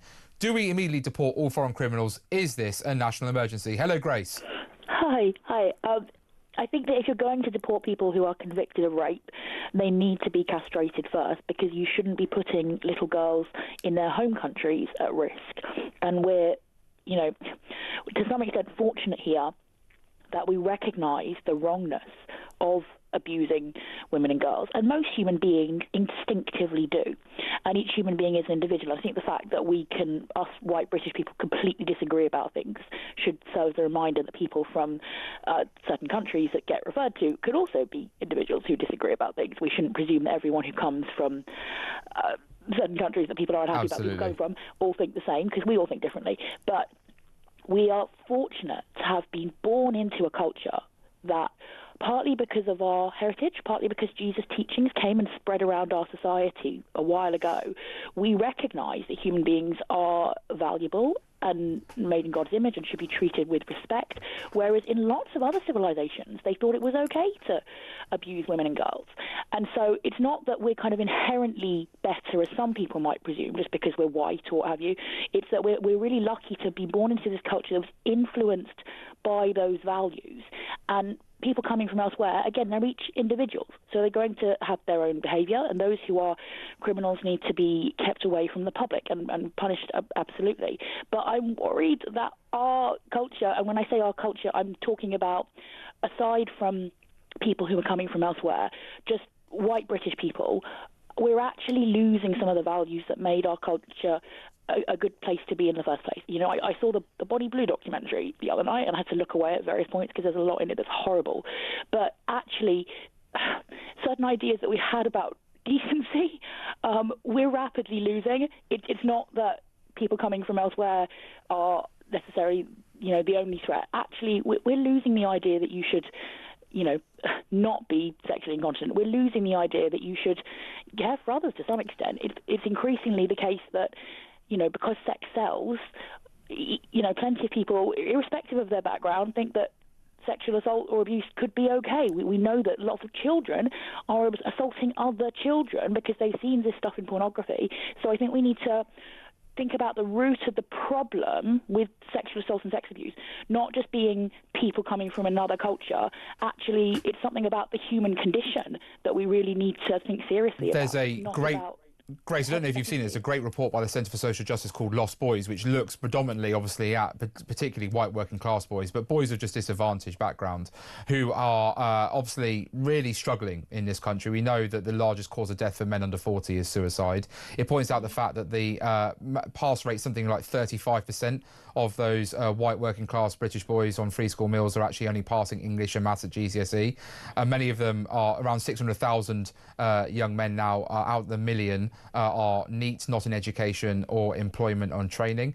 I mean, and as you say, the average age of accessing pornography, I think now is down to like 11 years old on average with smartphones. And this is why with the Online Safety Act, I do understand that there are some issues with it, but I do also think we have to, as a government, can't just rely on parents to do the right thing and not give in to peer pressure when it comes to technology and handing their kids phones or tablets, but also have to actually find a way somehow of making sure that there's certain content that just simply cannot be accessed by any children. I preferably would like to see a ban on all social media for anyone under the age of 16, and I personally would be choosing to not give my children a smartphone where, an old school Nokia, like I'm sure you and I used to have, where you could text and call, but you won't be able to do, access social media apps on it. I think that's the way we need to go. Do you agree?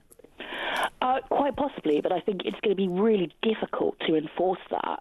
And I don't have kids. I've done some childminding, and I was very worried about some of the things that they were coming across on YouTube. They weren't actually coming across things that were particularly explicit, but some things that were just very unedifying and influencing their formative minds. And I thought, what else might they end up seeing?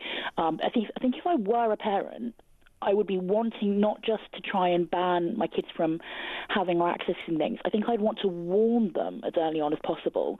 Actually, human beings are not just animals. We're not just objects for people to get gratification from. And if a child sees something online where people are doing odd things with other people's bodies, I think that might be how I describe it, then to see that thing is going to be bad for their long-term happiness. So I would warn them so that they don't want to look at those things.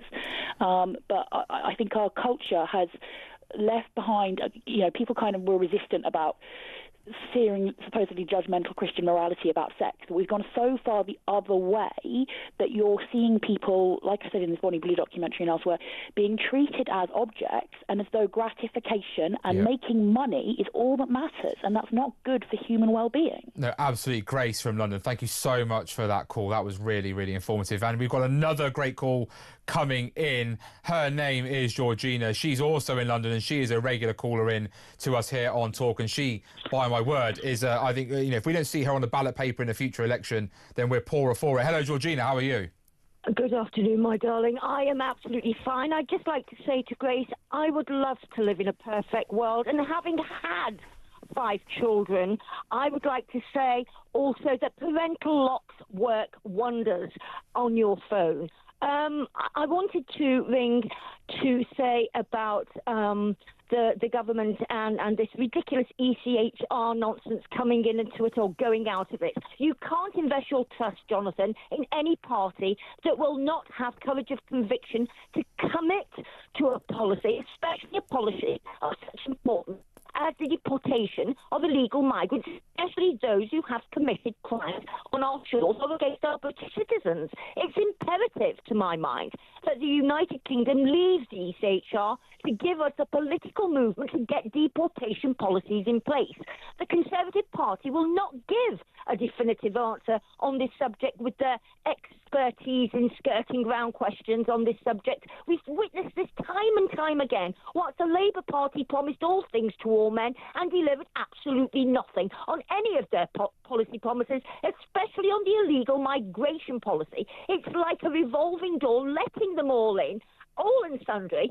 And as always, it's the British public who are left to pay the bill, and we are paying the price both culturally and financially.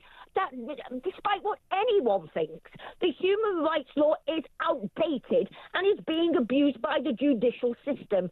You know, letting illegal immigrants and immigrant criminals stay here for ridiculous reasons, such as their child doesn't like chicken nuggets, or, I couldn't believe it, an immigrant pedophile not being sent home because it would stop him having a family life. I know. Isn't that the craziest thing you've ever heard? Well, also, wasn't there one, Georgina, where a paedophile, a foreign national offender who was a paedophile, also said, "Oh, I'd face persecution in my home country"? Well, that's not our problem. That's your problem. Well, I'm just going to say, Jonathan, we've got to the point now that we don't care anymore about the excuses given. Send them home. We are at a point that crime due to illegal migration is having a catastrophic effect on the British public. And though we're crying out to this government for help, they're turning a blind eye, burying their heads in the sand and pretending it's all well. Well, Keir Starmer, all is definitely not well, and something desperately needs to be done, as this problem is getting worse with each passing day, and it's not going to go away. And to censor our freedom to access information about what's going on with regards to illegal migration, you know, it's a tsunami of it. It's going to make things worse. Georgina from London, thank you so much again for once again calling into our show and once again sharing your views. I'm sure many of our listeners will empathise with what you've just said. The calls are coming in. We want more of them. We've got texts coming in as well. So if talk, this is from Steve in East Yorkshire, if having 1,770 young foreign undocumented men of fighting age, oh, now I've said that, I'll probably be spied on by the Starsies in Whitehall, who we know nothing about, illegally entering the UK, that's between the 24th and 30th of July, that figure from, and having this replicated week after week, isn't it a national security emergency? Then I don't know what is. The British people recognise this. Unfortunately, Sir Keir Starmer and Yvette Cooper don't. Another one here from Sandra from Essex. Jonathan, loving your show and enthusiasm. Thank you so much. Pity you weren't Conservative Party leader last year. I might have voted for you. Sandra, that's very sweet of you. And I can tell you one thing. I have no ambition or aspiration to ever be a leader of the Conservative Party at all. I think it's I think that even I know that you're going to have to be able to bring at least certain wings, not the width we have currently in the Conservative Party, but certain wings of the Conservative Party together.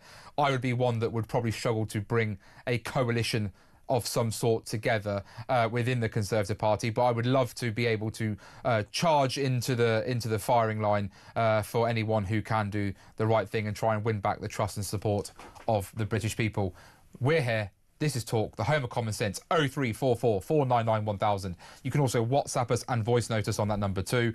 You can text in with the word talk at the start of your message to 87222 and follow us on messages on X at talkTV. And before we go to the break, we have some breaking news. Prime Minister Sir Keir Starmer and Ukrainian President Volodymyr Zelensky have welcomed Donald Trump's new deadline on Russia to stop their stalling tactics and make meaningful progress on a peace deal in a call today, Downing Street says. We'll see you soon.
The people that we want knives from have knives prior to the knives amnesties. During the knife amnesty, they continue to carry their knives. After the knife amnesty, the people that are still left with the knives are those that we want the knives from. The people that hand it in are normally law-abiding members of the public that might have found a machete in their garage, unlikely to get into the hands of one of the gangs I've just told you about. So the circle goes round and round.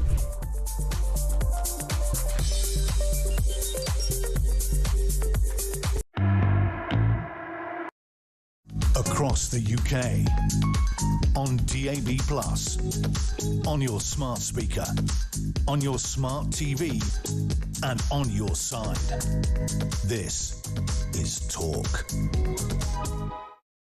Welcome back, everyone. This is Jonathan Gullis sitting in for the great Ian Collins, and this time I haven't got a glass of water about to enter my mouth, so that's a good thing indeed for you. And we can now have more calls and more texts, and you do that 0344 499 1000. You can also WhatsApp us on that and send us voice notes too. You can texting the word talk at the start of your message to 87222 and follow and message us on X at talkTV. Ladies and gentlemen, before I take more texts and calls, I just want to say one of the stories coming out today about business confidence at its lowest record as tax rises loom. Are we surprised? This Labour government is presiding over the worst economic crisis of its own making after its Halloween budget continues to haunt the great British people.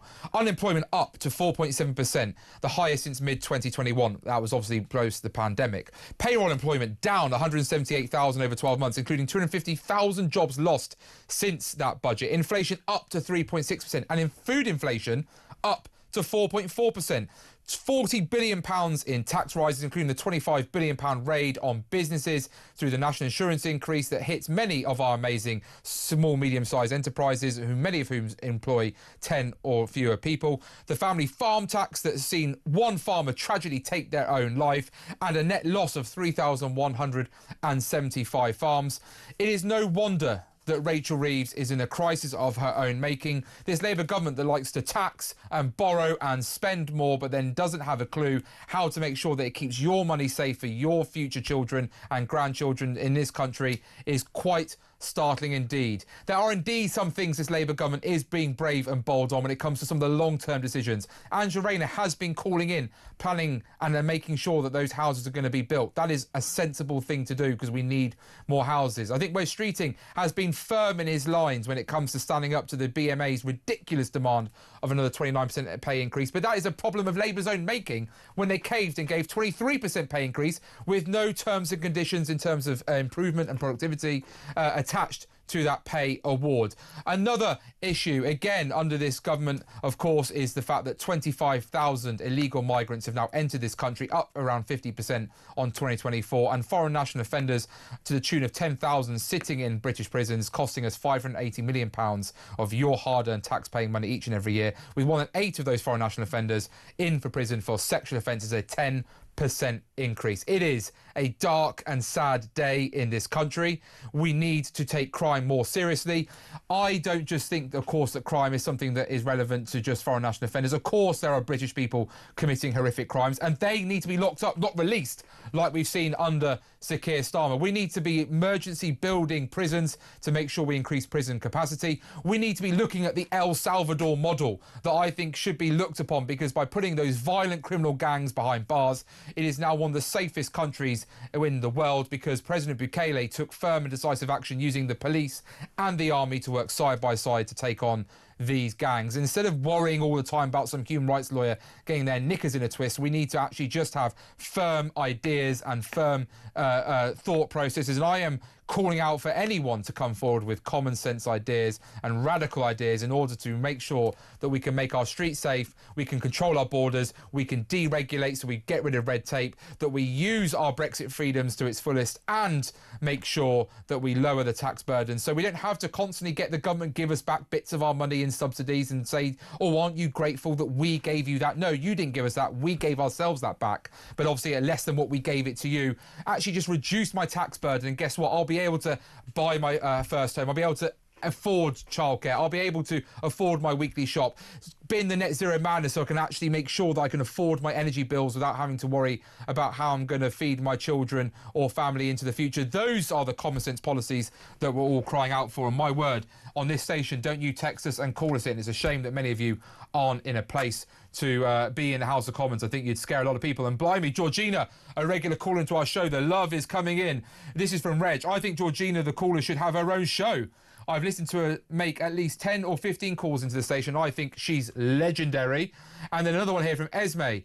Hi, Jonathan. Can we have Georgina, your last caller, for Prime Minister, please? I will vote for her any day of the week. Love her. Well, there you go. Maybe one day the bosses here at Talk are going to have to get Georgina in, I think, with Julia Harley-Brewer. I think that would be a tour de force that we would all love to see. Or maybe Ofcom and the bosses wouldn't necessarily, but hey-ho. Let's take a gamble sometimes. Anyway, let's get to some more of our great callers. We have Simon in Edgware. Hello, Simon. How are you?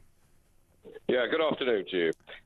Just coming back, talking about foreign criminals, I would certainly empty our jails and I would deport immediately those 10,000 criminals. I like the El Salvador model. Also, what we need to do also is we need to look at what we're doing. So get them out of the hotels. Those that are here, we need to deport them. We need to find out where they've come from, put them in prefabs, put them in tent city. Don't put them in hotels. In Waterlooville, they want to move them into a brand new apartment block. Yeah. That is a slap in the face for people who are desperate for housing. And the other thing is we need to, I've been calling on this for a long time, is to remove ourselves from the ECHR as soon as possible, because we should be deciding who stays and who goes. Now, it's not about being anti-immigrant. I am the grandson of an immigrant. My grandparents came here from Russia and Poland, fleeing some of the worst anti-Jewish pogroms, but they worked the sweatshops of the East End with no social security, nothing to build a life here. And we are very loyal to this country, the Jewish community.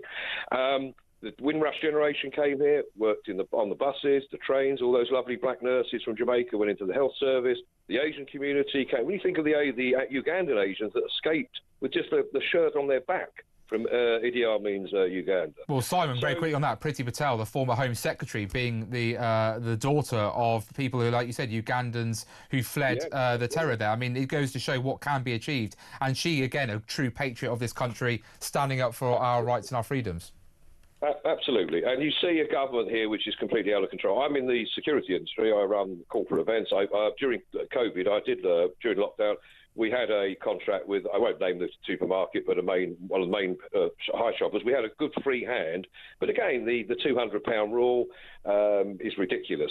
I would have boot camps for these yobs as well. Get these little yobs into a boot camp run by ex-military.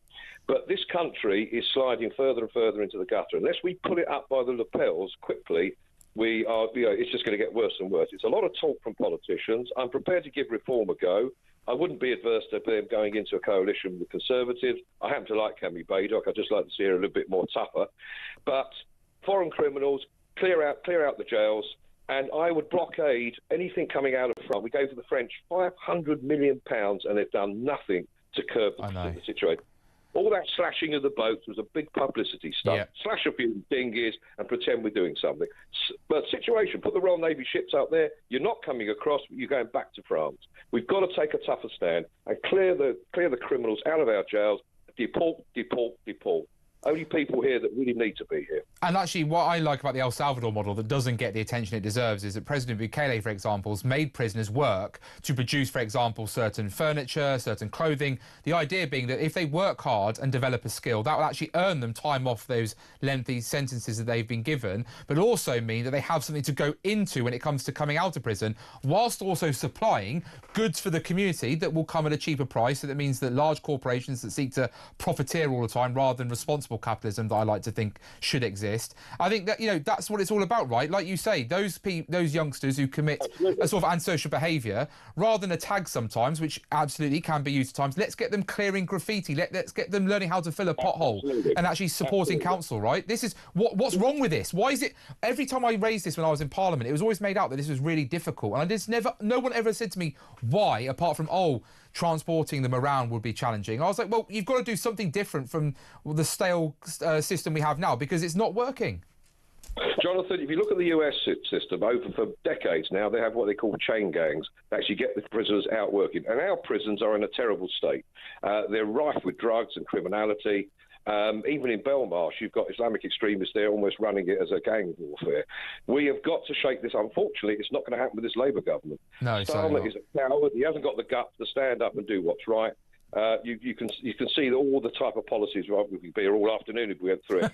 We have to have a change of government. Unfortunately, it's not going to be easy to get rid of him. No, indeed. Well, look, Simon, that was a great call, and thank you for sharing your experience, and thank you for all the information you give there. We've had some more texts come in here.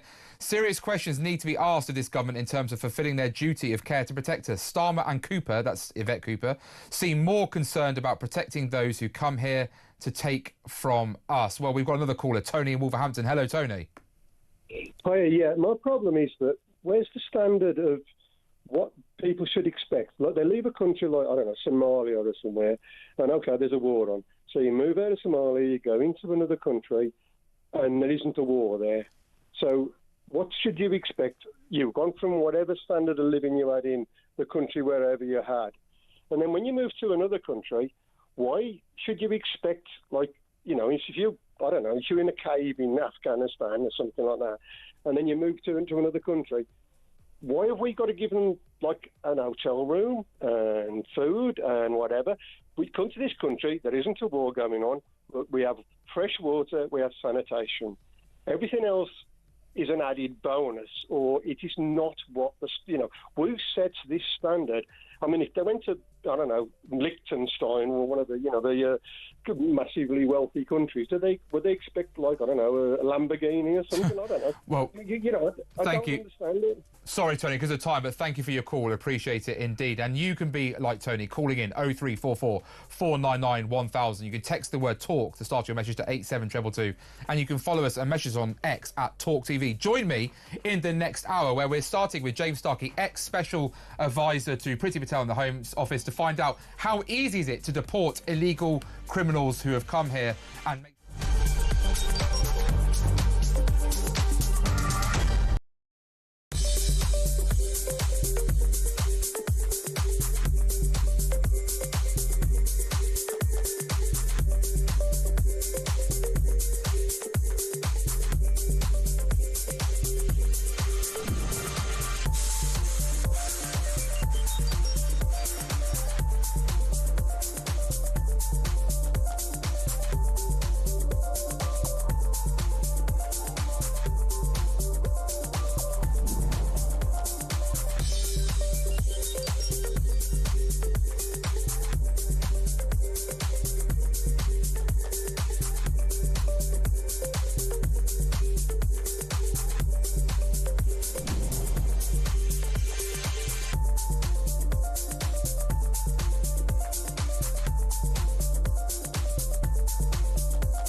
Across the UK, on DAB+, on your smart speaker, on your smart TV, and on your side.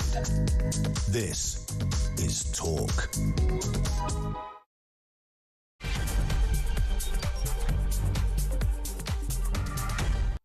Good afternoon, everybody. This is me, Jonathan Gullis, sitting in for the amazing Ian Collins here on the home of common sense. That is Talk, and you have been calling and you've been texting with my big question of the day, which is: do we need to deport all all foreign criminals, should I say, as well as illegal migrants?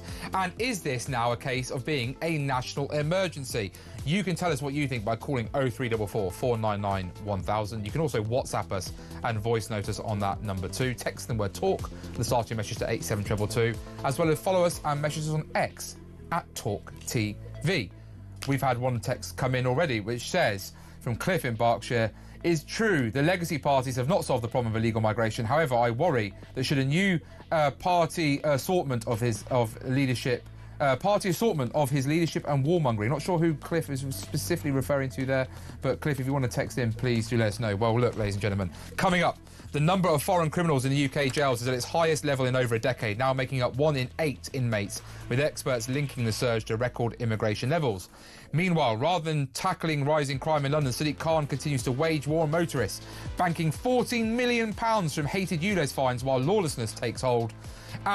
And 30 years after Fred and Rose West's arrest for the torture and murder of 12 young women and girls, including their own daughter, new interviews, unseen evidence and unheard testimony are casting fresh light on the horrors inside 25 Cromwell Street. You know what to do. Call on, text in on 0344 499 1000. Text the word TALK at the start of your message to 87222 and tweet us on X at talkTV.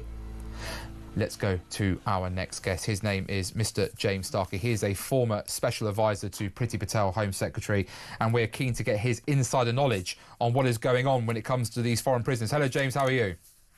I'm good. Thanks for having me on, Jonathan. No, thank you very much indeed. Now, look, we've got 10,722 foreign national offenders and suspects in prisons across England and Wales. It's costing the taxpayer £580 million per year, and around 1 in 8 of those FNOs, foreign national offenders that stands for, are in there for sexual offences, an increase of 10%.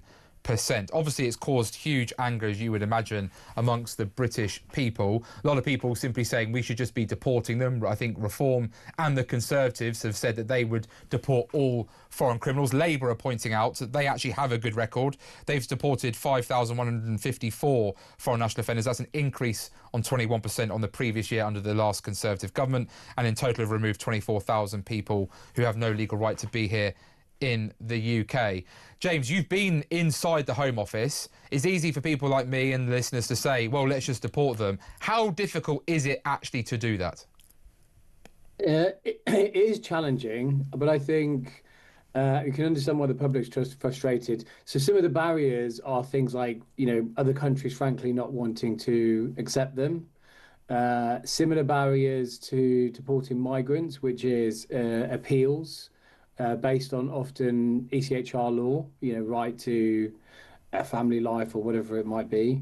So there are barriers, but there certainly are things that can be done. I think, as usual, from the opposition parties, you normally get it painted in a very simplistic way. We would end this and we'd just do this one simple thing, and it's more complicated than that.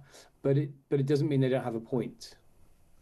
Out of interest, we see that, as you say, the opposition parties, Kemi Badenoch has put out this, with Chris Philp, the Shadow Home Secretary, this deportation bill that says there'll be an automatic deportation for any foreign national who commits a crime and is convicted of one in this country.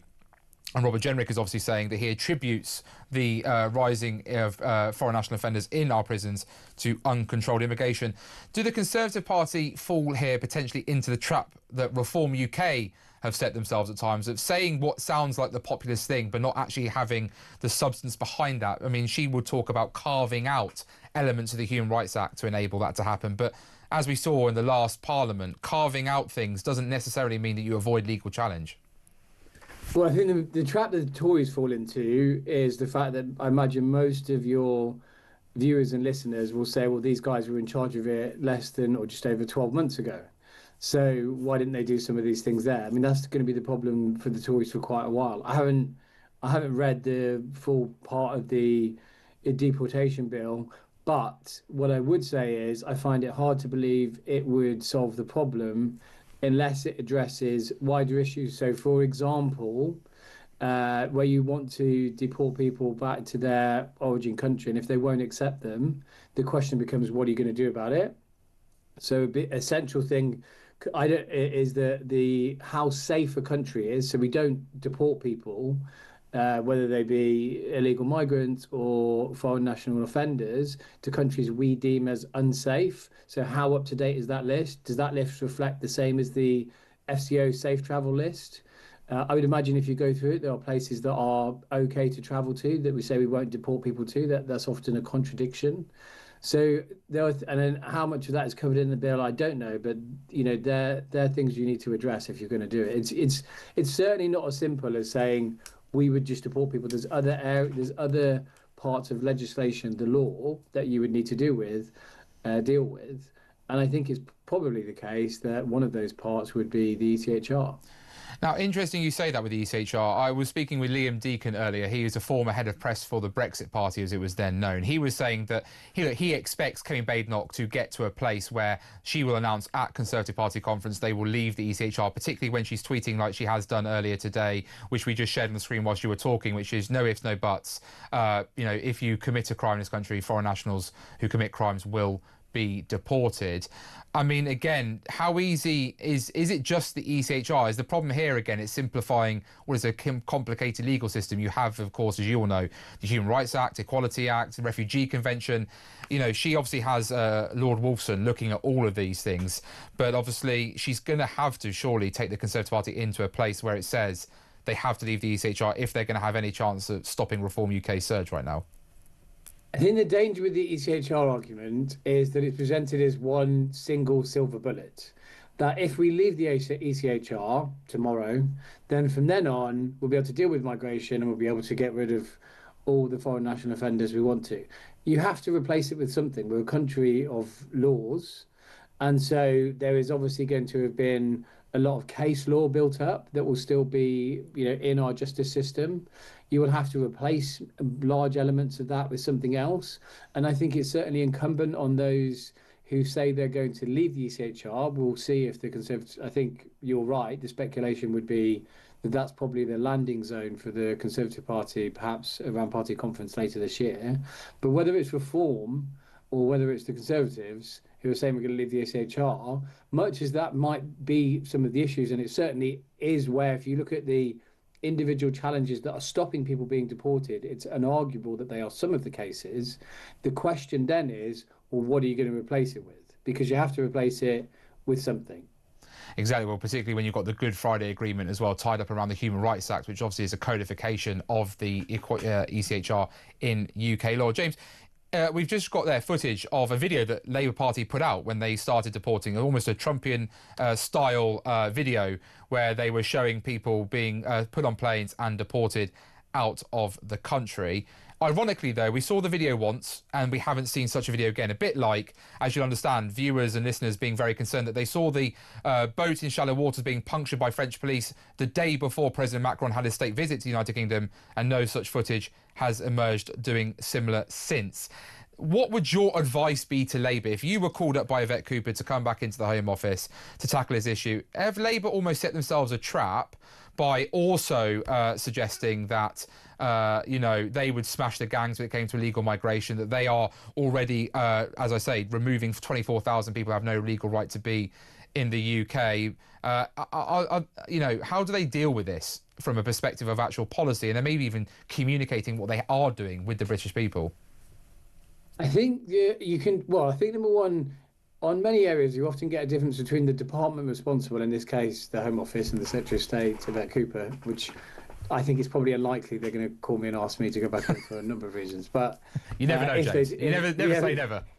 We live in hope. But so there's a difference between them and number 10. I think if you look at the approach Yvette has taken since she's been in, she's been much more cautious. So when they've made announcements, and I think you saw recently when you saw the one-for-one deal that was presented with the French, I suspect that was quite heavily briefed from number 10 in the run-up to Macron coming over. And you could see the language of the Home Office was slightly less directly, this is going to be a silver bullet. It was more like, you started to see them talk about what it looks like it will be, which is a trial for a limited period to see how well it goes. And so I think if you look at Yvette's tone since the election, I think they've done some decent comms, the video you just showed, to show they're doing things. You know, whether it's Trumpian or not, all governments, it's not Trumpian to show you are doing something, to show you are getting on with the thing that you told the electorate you are going to do. And it is the case that Labour told the electorate they would, to quote them, smash the gangs and deal with the boats. So they need to demonstrate they're doing that. Those videos are a good step. But I think Yvette's taken a much more cautious line, perhaps, than the kind of central number 10 line, which is it's going to take time. There's no single silver bullet for this, which is 100% true. I think if you spoke to Conservatives, you yourself might have a view on it. There isn't a policy announcement that's going to solve this overnight. It's a whole collection of things. And so, you know, they have been a bit more cautious about willing to say, well, you know, we're going to end this now. But if you look at the numbers, that will only get you so far. You know, at some point, we're kind of at record numbers now in their first year. I think in the next year, certainly, you will need to see some demonstration that some of the things they've brought in have had an impact. And I was about to say, obviously, I think it's easy to forget that it is a year, and let's be honest, I don't think it's been the best year for the Labour Party. The polling certainly says that, but they still technically have 4 more years. Do you think they've got time to turn the tide on the narrative that's been built up around them, essentially on illegal migration, smashing records, not smashing gangs, and indeed actually being tough on law and order, very much one of the Tony Blair approach? Do they have a chance still, do you think, or do you think the Sir Keir Starmer may just be too damaged? It's not a narrative. I don't think it's to do with the narrative. I mean, we talk a lot about narratives in politics, and they are really important, and how you communicate things. And Labour need to show. This week, we saw them making a big push on where they've made an indent into the NHS waiting lists. But it's facts on the ground on the key issues. It's going to be whether the numbers come down. You can't spin or narrate your way out of that. The numbers are down or up. We all get to see them on a regular basis. Are we seeing pictures of dinghy-filled migrants coming across the channel? They will be playing on places like talkTV if it's happening, and that will be a problem for them.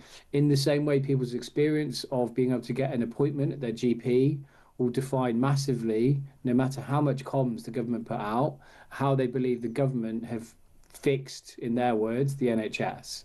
So there is a way. It is important for them to continually show through comms what they're doing to deal with this. But in the end, when you look ahead at the election, to your point, I think it's going to be straight down results. It's either easier to get an appointment with your GP, you either see less illegal migrants coming in or not.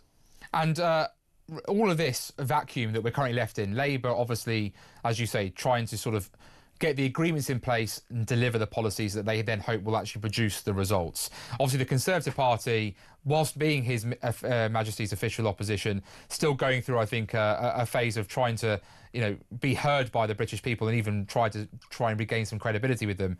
This vacuum is just a continuation of a gift for Reform UK, is it not? Yeah, and look, I think it's always going to be a challenge for the first Conservative leader that took over after the election. I think many people would say they haven't done enough to cut through, and I think Reform have certainly made the most of that. I think what you're seeing more and more with Reform is, you know, Nigel Farage especially has his finger on the pulse of a large swathe of the country, and he always has, and so they do talk to those issues. But the more they talk about the fact they're a government in waiting, the more people are going to look at their plans a bit more closely. And so we're seeing them come under scrutiny about exactly what it was. And I think that, you know, to your point about heading towards the election, as we get towards the election, if Reform is still a viable party of government, be that on their own as part of a coalition, people are going to say, well, how serious actually are your plans? And I think for the Conservatives, they're going to have to fight for relevancy, because people are frustrated with them, and frankly, Labour, that's why they're turning to Reform, because they kind of have lost faith in either of the main parties to deliver.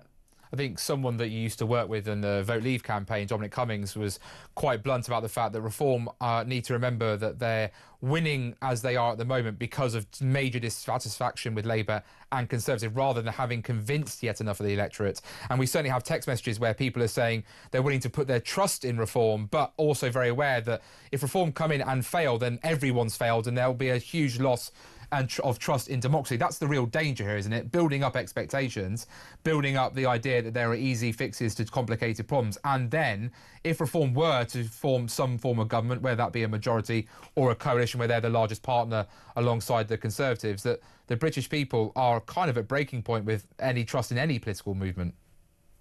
I think 2 points I'd make about that. One, I think it's true. Reform are doing well largely because of the poor performance of the main parties. But underlying that, and this has been the case for a number of years, predating the last election, for a decade really, going back to the Leave vote and actually the financial crisis in 2008, people are just very, very frustrated with the main parties to deal with anything. So they're looking at other options. I think it'll be really interesting to see what happens with Jeremy Corbyn's party, if they manage to get themselves together.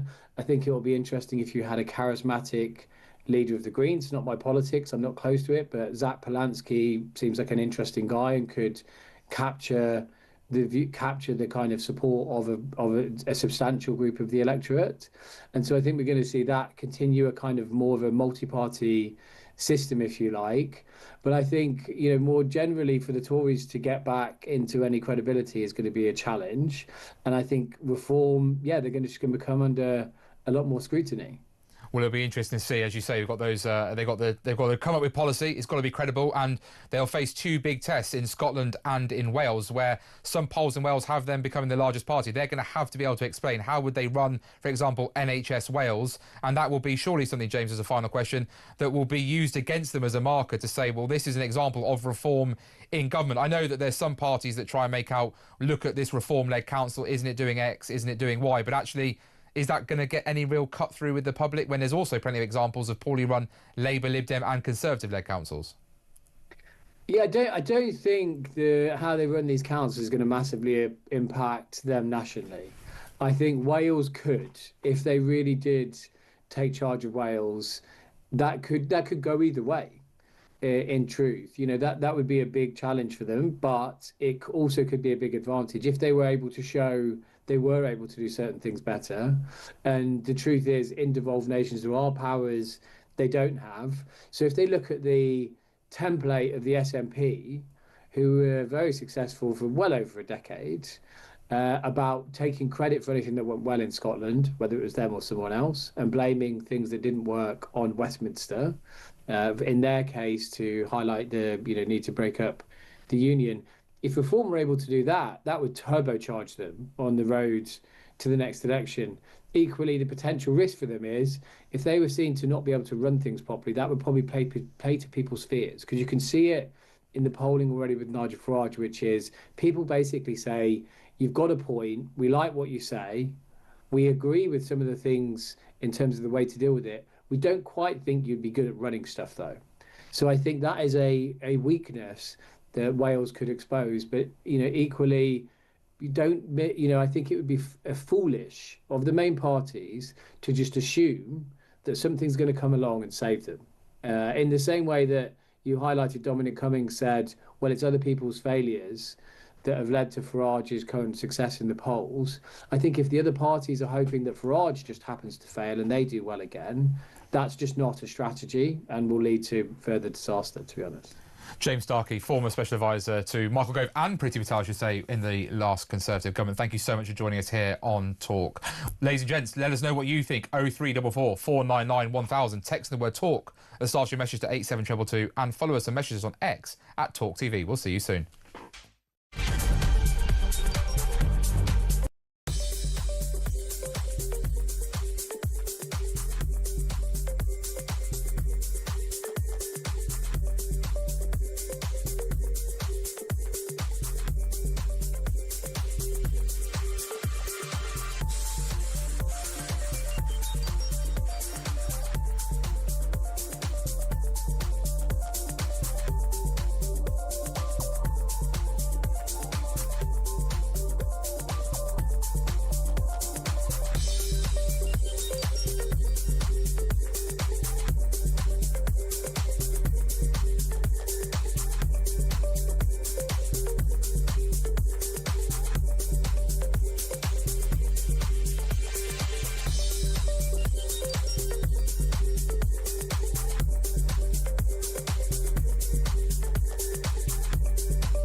people that we want knives from have knives prior to the knives amnesties.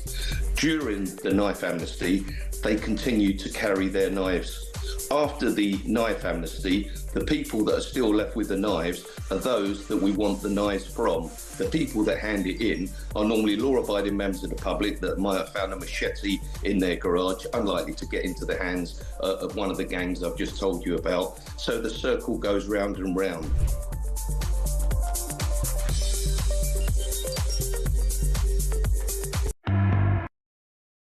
Across the UK, on DAB+, on your smart speaker, on your smart TV, and on your side. This is Talk. Welcome back, everybody, and it's me, Jonathan Gullis, sitting in for the amazing Ian Collins here on the home of Common Sense. That is Talk.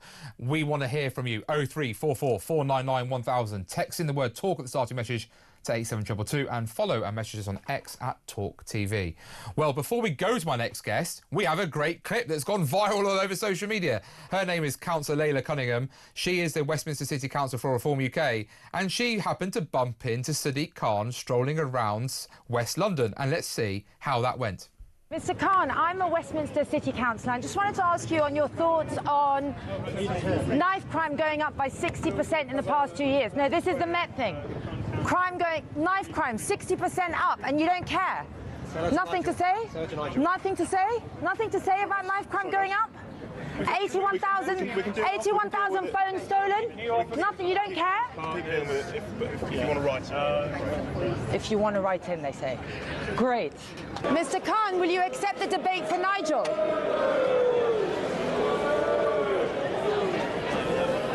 He's being booed as we go inside. So I asked him, he wouldn't speak to me about a 60% increase in knife crime in our city in 2 years. 81,000 phones stolen. He wouldn't talk to me. He looked down on me. He wouldn't even bother answering. And I'm glad to say Councillor Layla Cunningham, Reform UK Council, Westminster Council, is joining me on the line. Hello, Layla. How are you? Hi, Jonathan. How are you? Well, I'm good. And isn't it amazing how petulant and pathetic that little man, and he is a little man, he's got little man energy about him. We all know he must be overcompensating for something else. Because to actually just say to you so pathetically, oh, speak to him, as if he's not accountable to someone like you, who is an actual London resident and a councillor in the area that he represents as mayor, on a very serious and important question, doesn't it just show how pathetic he truly is?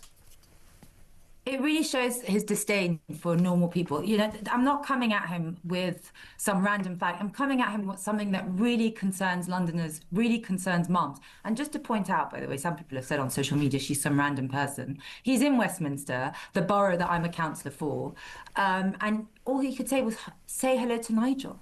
I'm asking him a serious question that he never addresses knife crime in the city. He doesn't. He acts like it never happened, and he tries to. The word gaslight features a lot, but you know, he just says, oh, everything's fine, actually crime's gone down. Jonathan, I ask you, why isn't there an elite squad to deal with knife crime but only political dissent online?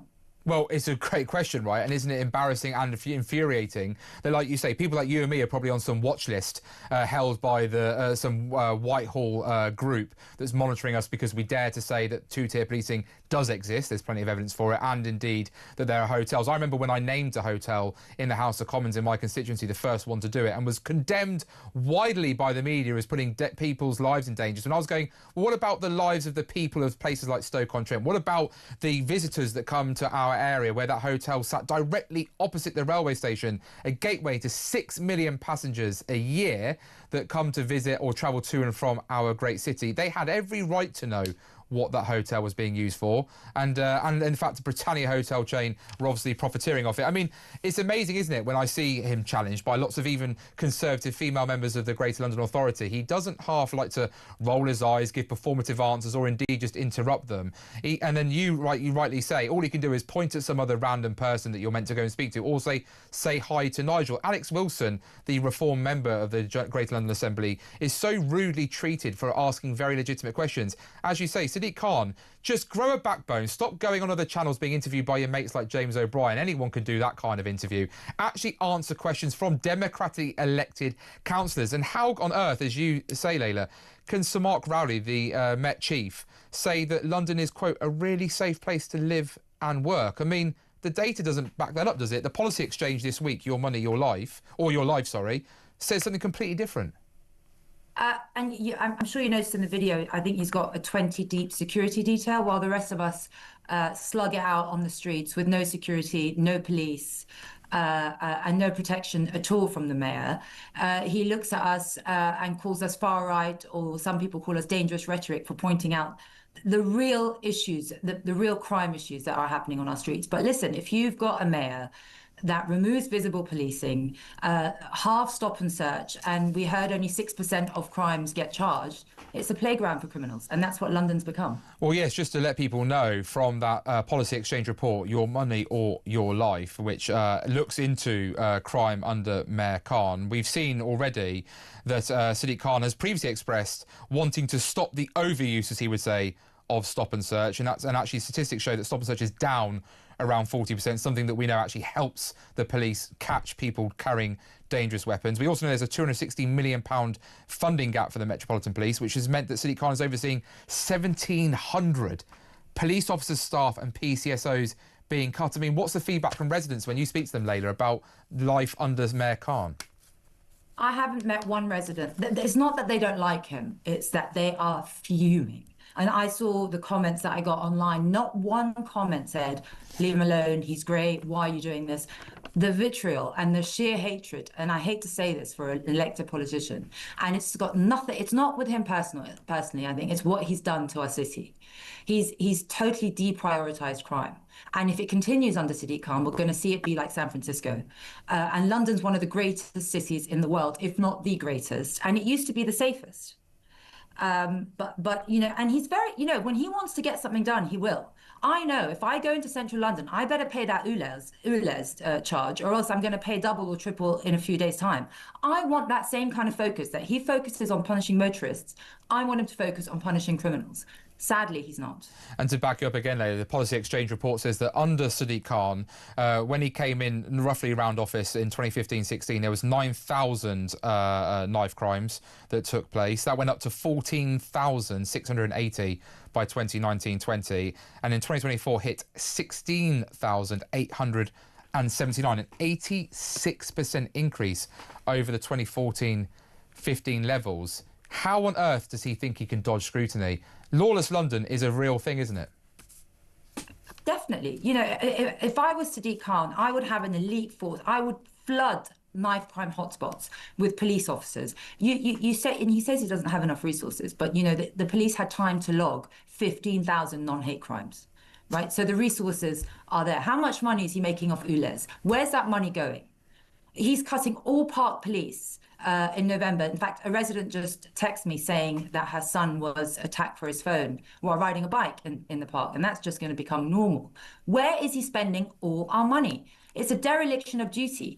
One of his prime roles is to protect us. He is the police and crime commissioner, and he's failed abysmally. He's failed the policemen as well, because when you cut police officers, so my safer neighbourhood was 10, now it's one officer. They get the complaints, they get the brunt, and they get blamed, and it's not fair. He's not supporting our officers.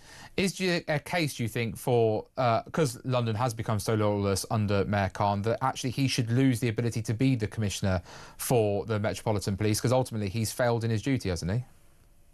Yeah, I mean, if that was a possibility, I think that would be great, because he's failed the police. And in failing the police, he's failed the public that voted for him, and that's paying for his taxes. He's failed us. No one who walks London now feels safer. No child, no teenager, no mother. And that's not the London we want. That's not the London that we had, right? With every year that he's mayor, I feel London becomes less safe. And let me tell you something, Jonathan. Come the mayor elections, you know, there are councillors calling him out, and every councillor that doesn't call him out is propping him up, right?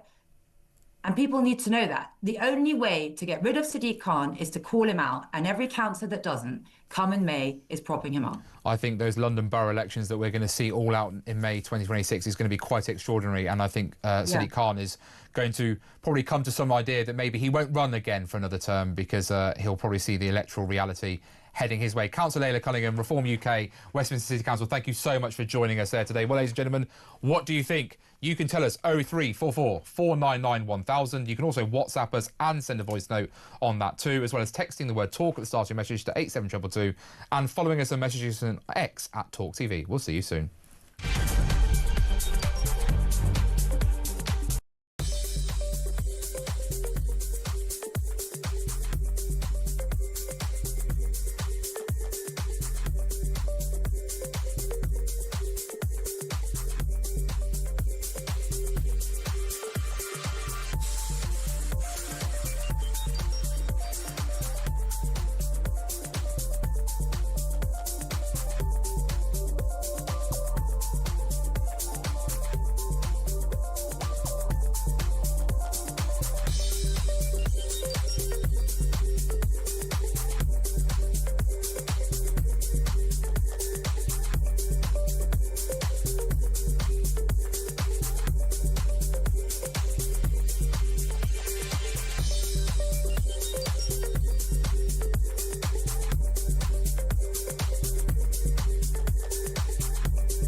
Across the UK, on DAB+, on your smart speaker, on your smart TV, and on your side.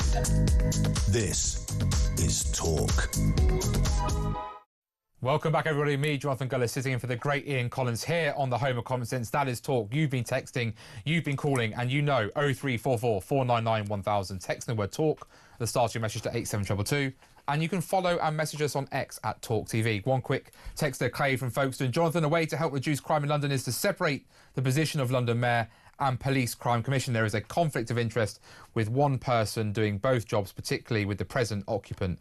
I think that backs up what Layla Cunningham was saying just before. Now, each week, in association with CrimeCon, the world's #1 true crime event, we delve into the minds of criminals and those who chase them.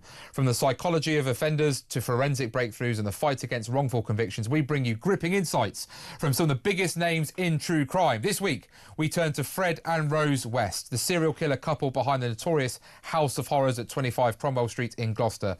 Between 1967 and 1987, the Wests tortured and murdered at least 12 young women and girls, including members of their own family. Journalist and author Howard Soons, who broke major stories on the case and coined the infamous nickname, returns with the Fred West Tapes, a new book featuring unseen police interviews, exclusive family testimony and chilling revelations. Soons also presents a hit podcast and features prominently in the Netflix series Fred and Rose West, a British horror story, which brings a new generation face to face with one of Britain's most disturbing true crime sagas. And he joins me down the line. Hello, Howard, how are you?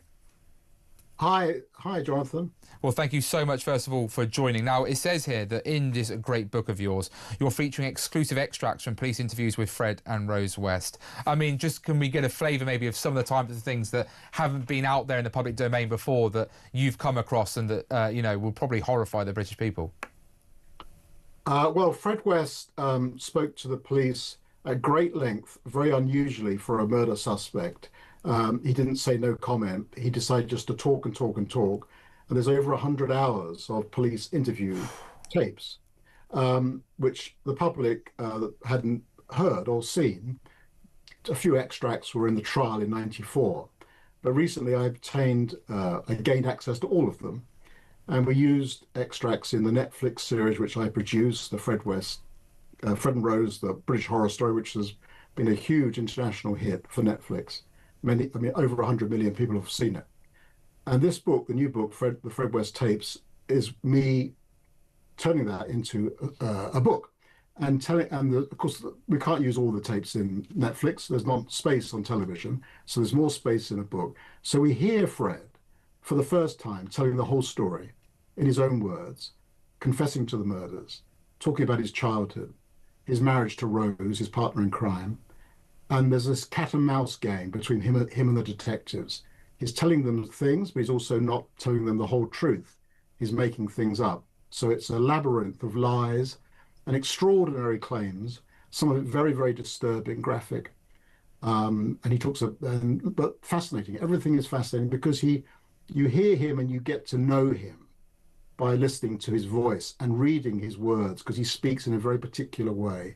He's a country boy from Herefordshire, semi-literate, a farm worker, and he speaks like someone from 100 years ago, like he's come out of a Thomas Hardy novel, but he's talking about murder and incest and rape and sexual torture in a matter-of-fact way. And the whole thing is totally extraordinary.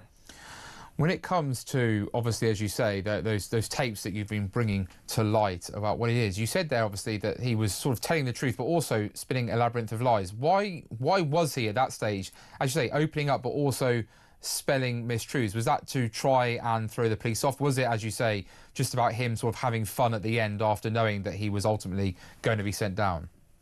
Well, the book opens with Fred walking into the police station and saying, "Why are you at my house with a search warrant about to dig up my garden?" And they say, "We're looking for your daughter, Fred. She's missing. She's been missing for years. We think she's buried in your garden." And he says, "Oh, no. No, she's alive. I've seen her. She's in Birmingham." So he starts denying it. And he tries to brazen it out. And then he goes home and he sleeps on it. And he thinks, well, they're going to dig anyway. They're probably going to find her. So the next day, he decides to make a clean breast of it. And he changes his story. He confesses. Yes, he has killed his daughter, his 16-year-old daughter, Heather. And so he's arrested and he starts talking.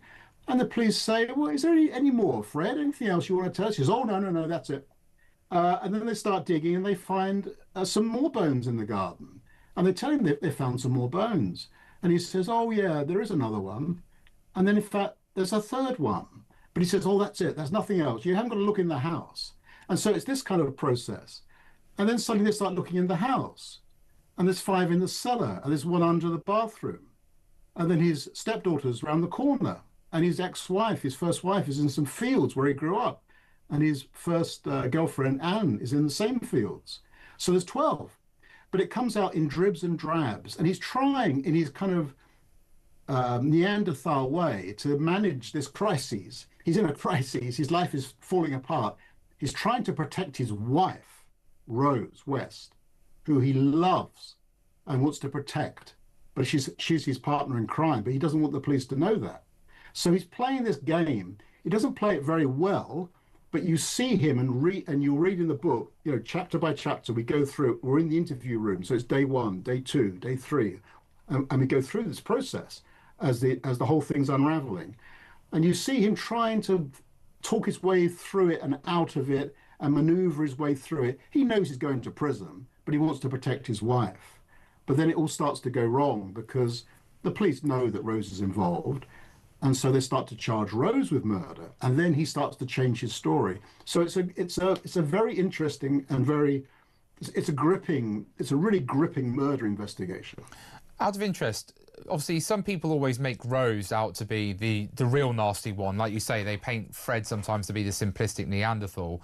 Were both, from your take and your obviously history of the case, were both as bad as each other, or was one worse than the other?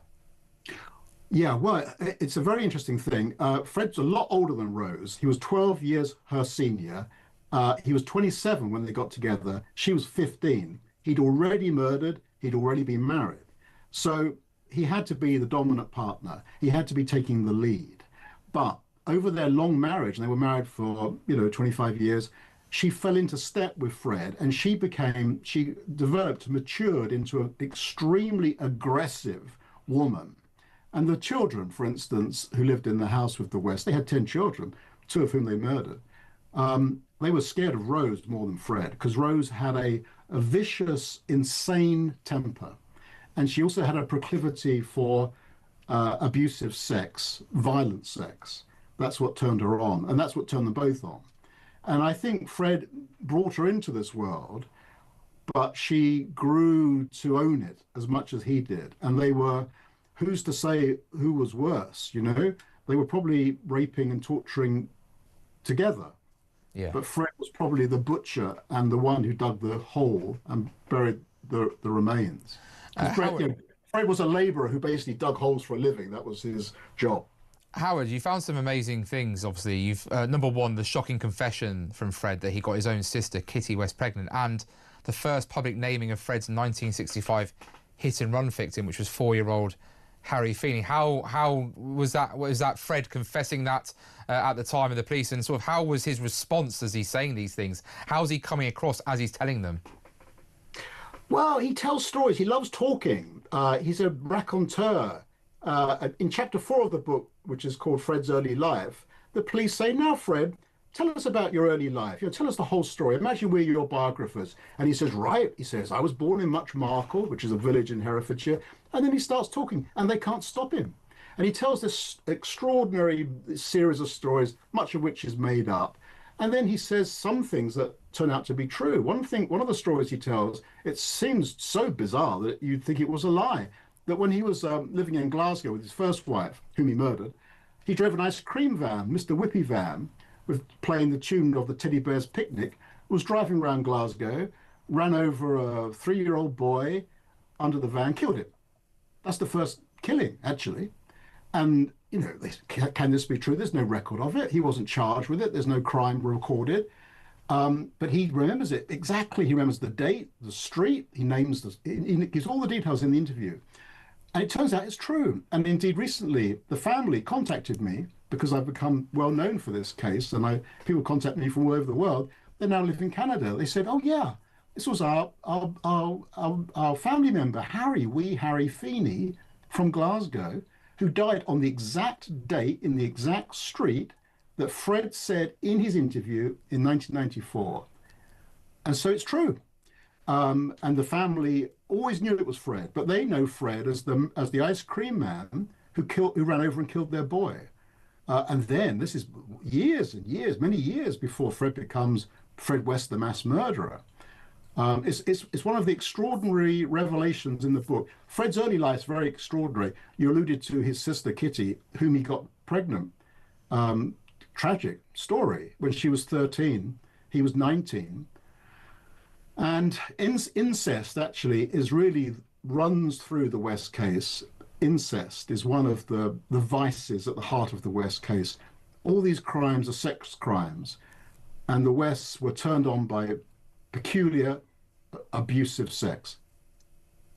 Well, Harry Soons, thank you so much for sharing us that news today. And please make sure, ladies and gentlemen, you get a copy of his book, The Fred West Tapes. Make sure that you go and get it soon. Available, published by Blink Publishing in hardback and audio and e-back too. What a hard thing to hear, and what a case that still haunts the nation.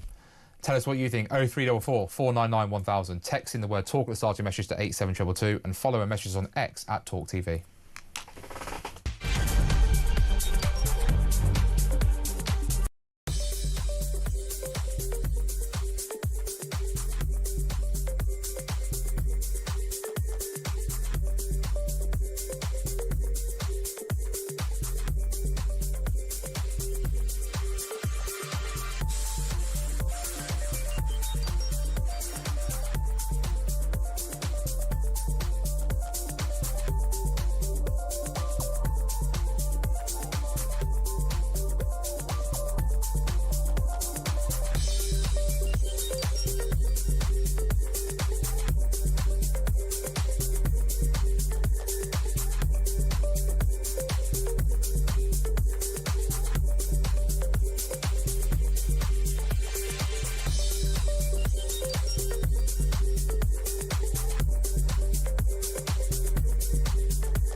people that we want knives from have knives prior to the knives amnesties. During the knife amnesty, they continue to carry their knives.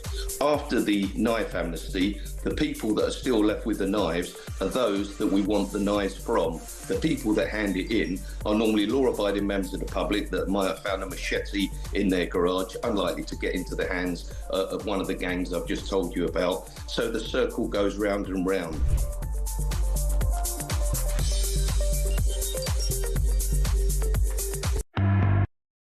Across the UK, on DAB+, on your smart speaker, on your smart TV, and on your side.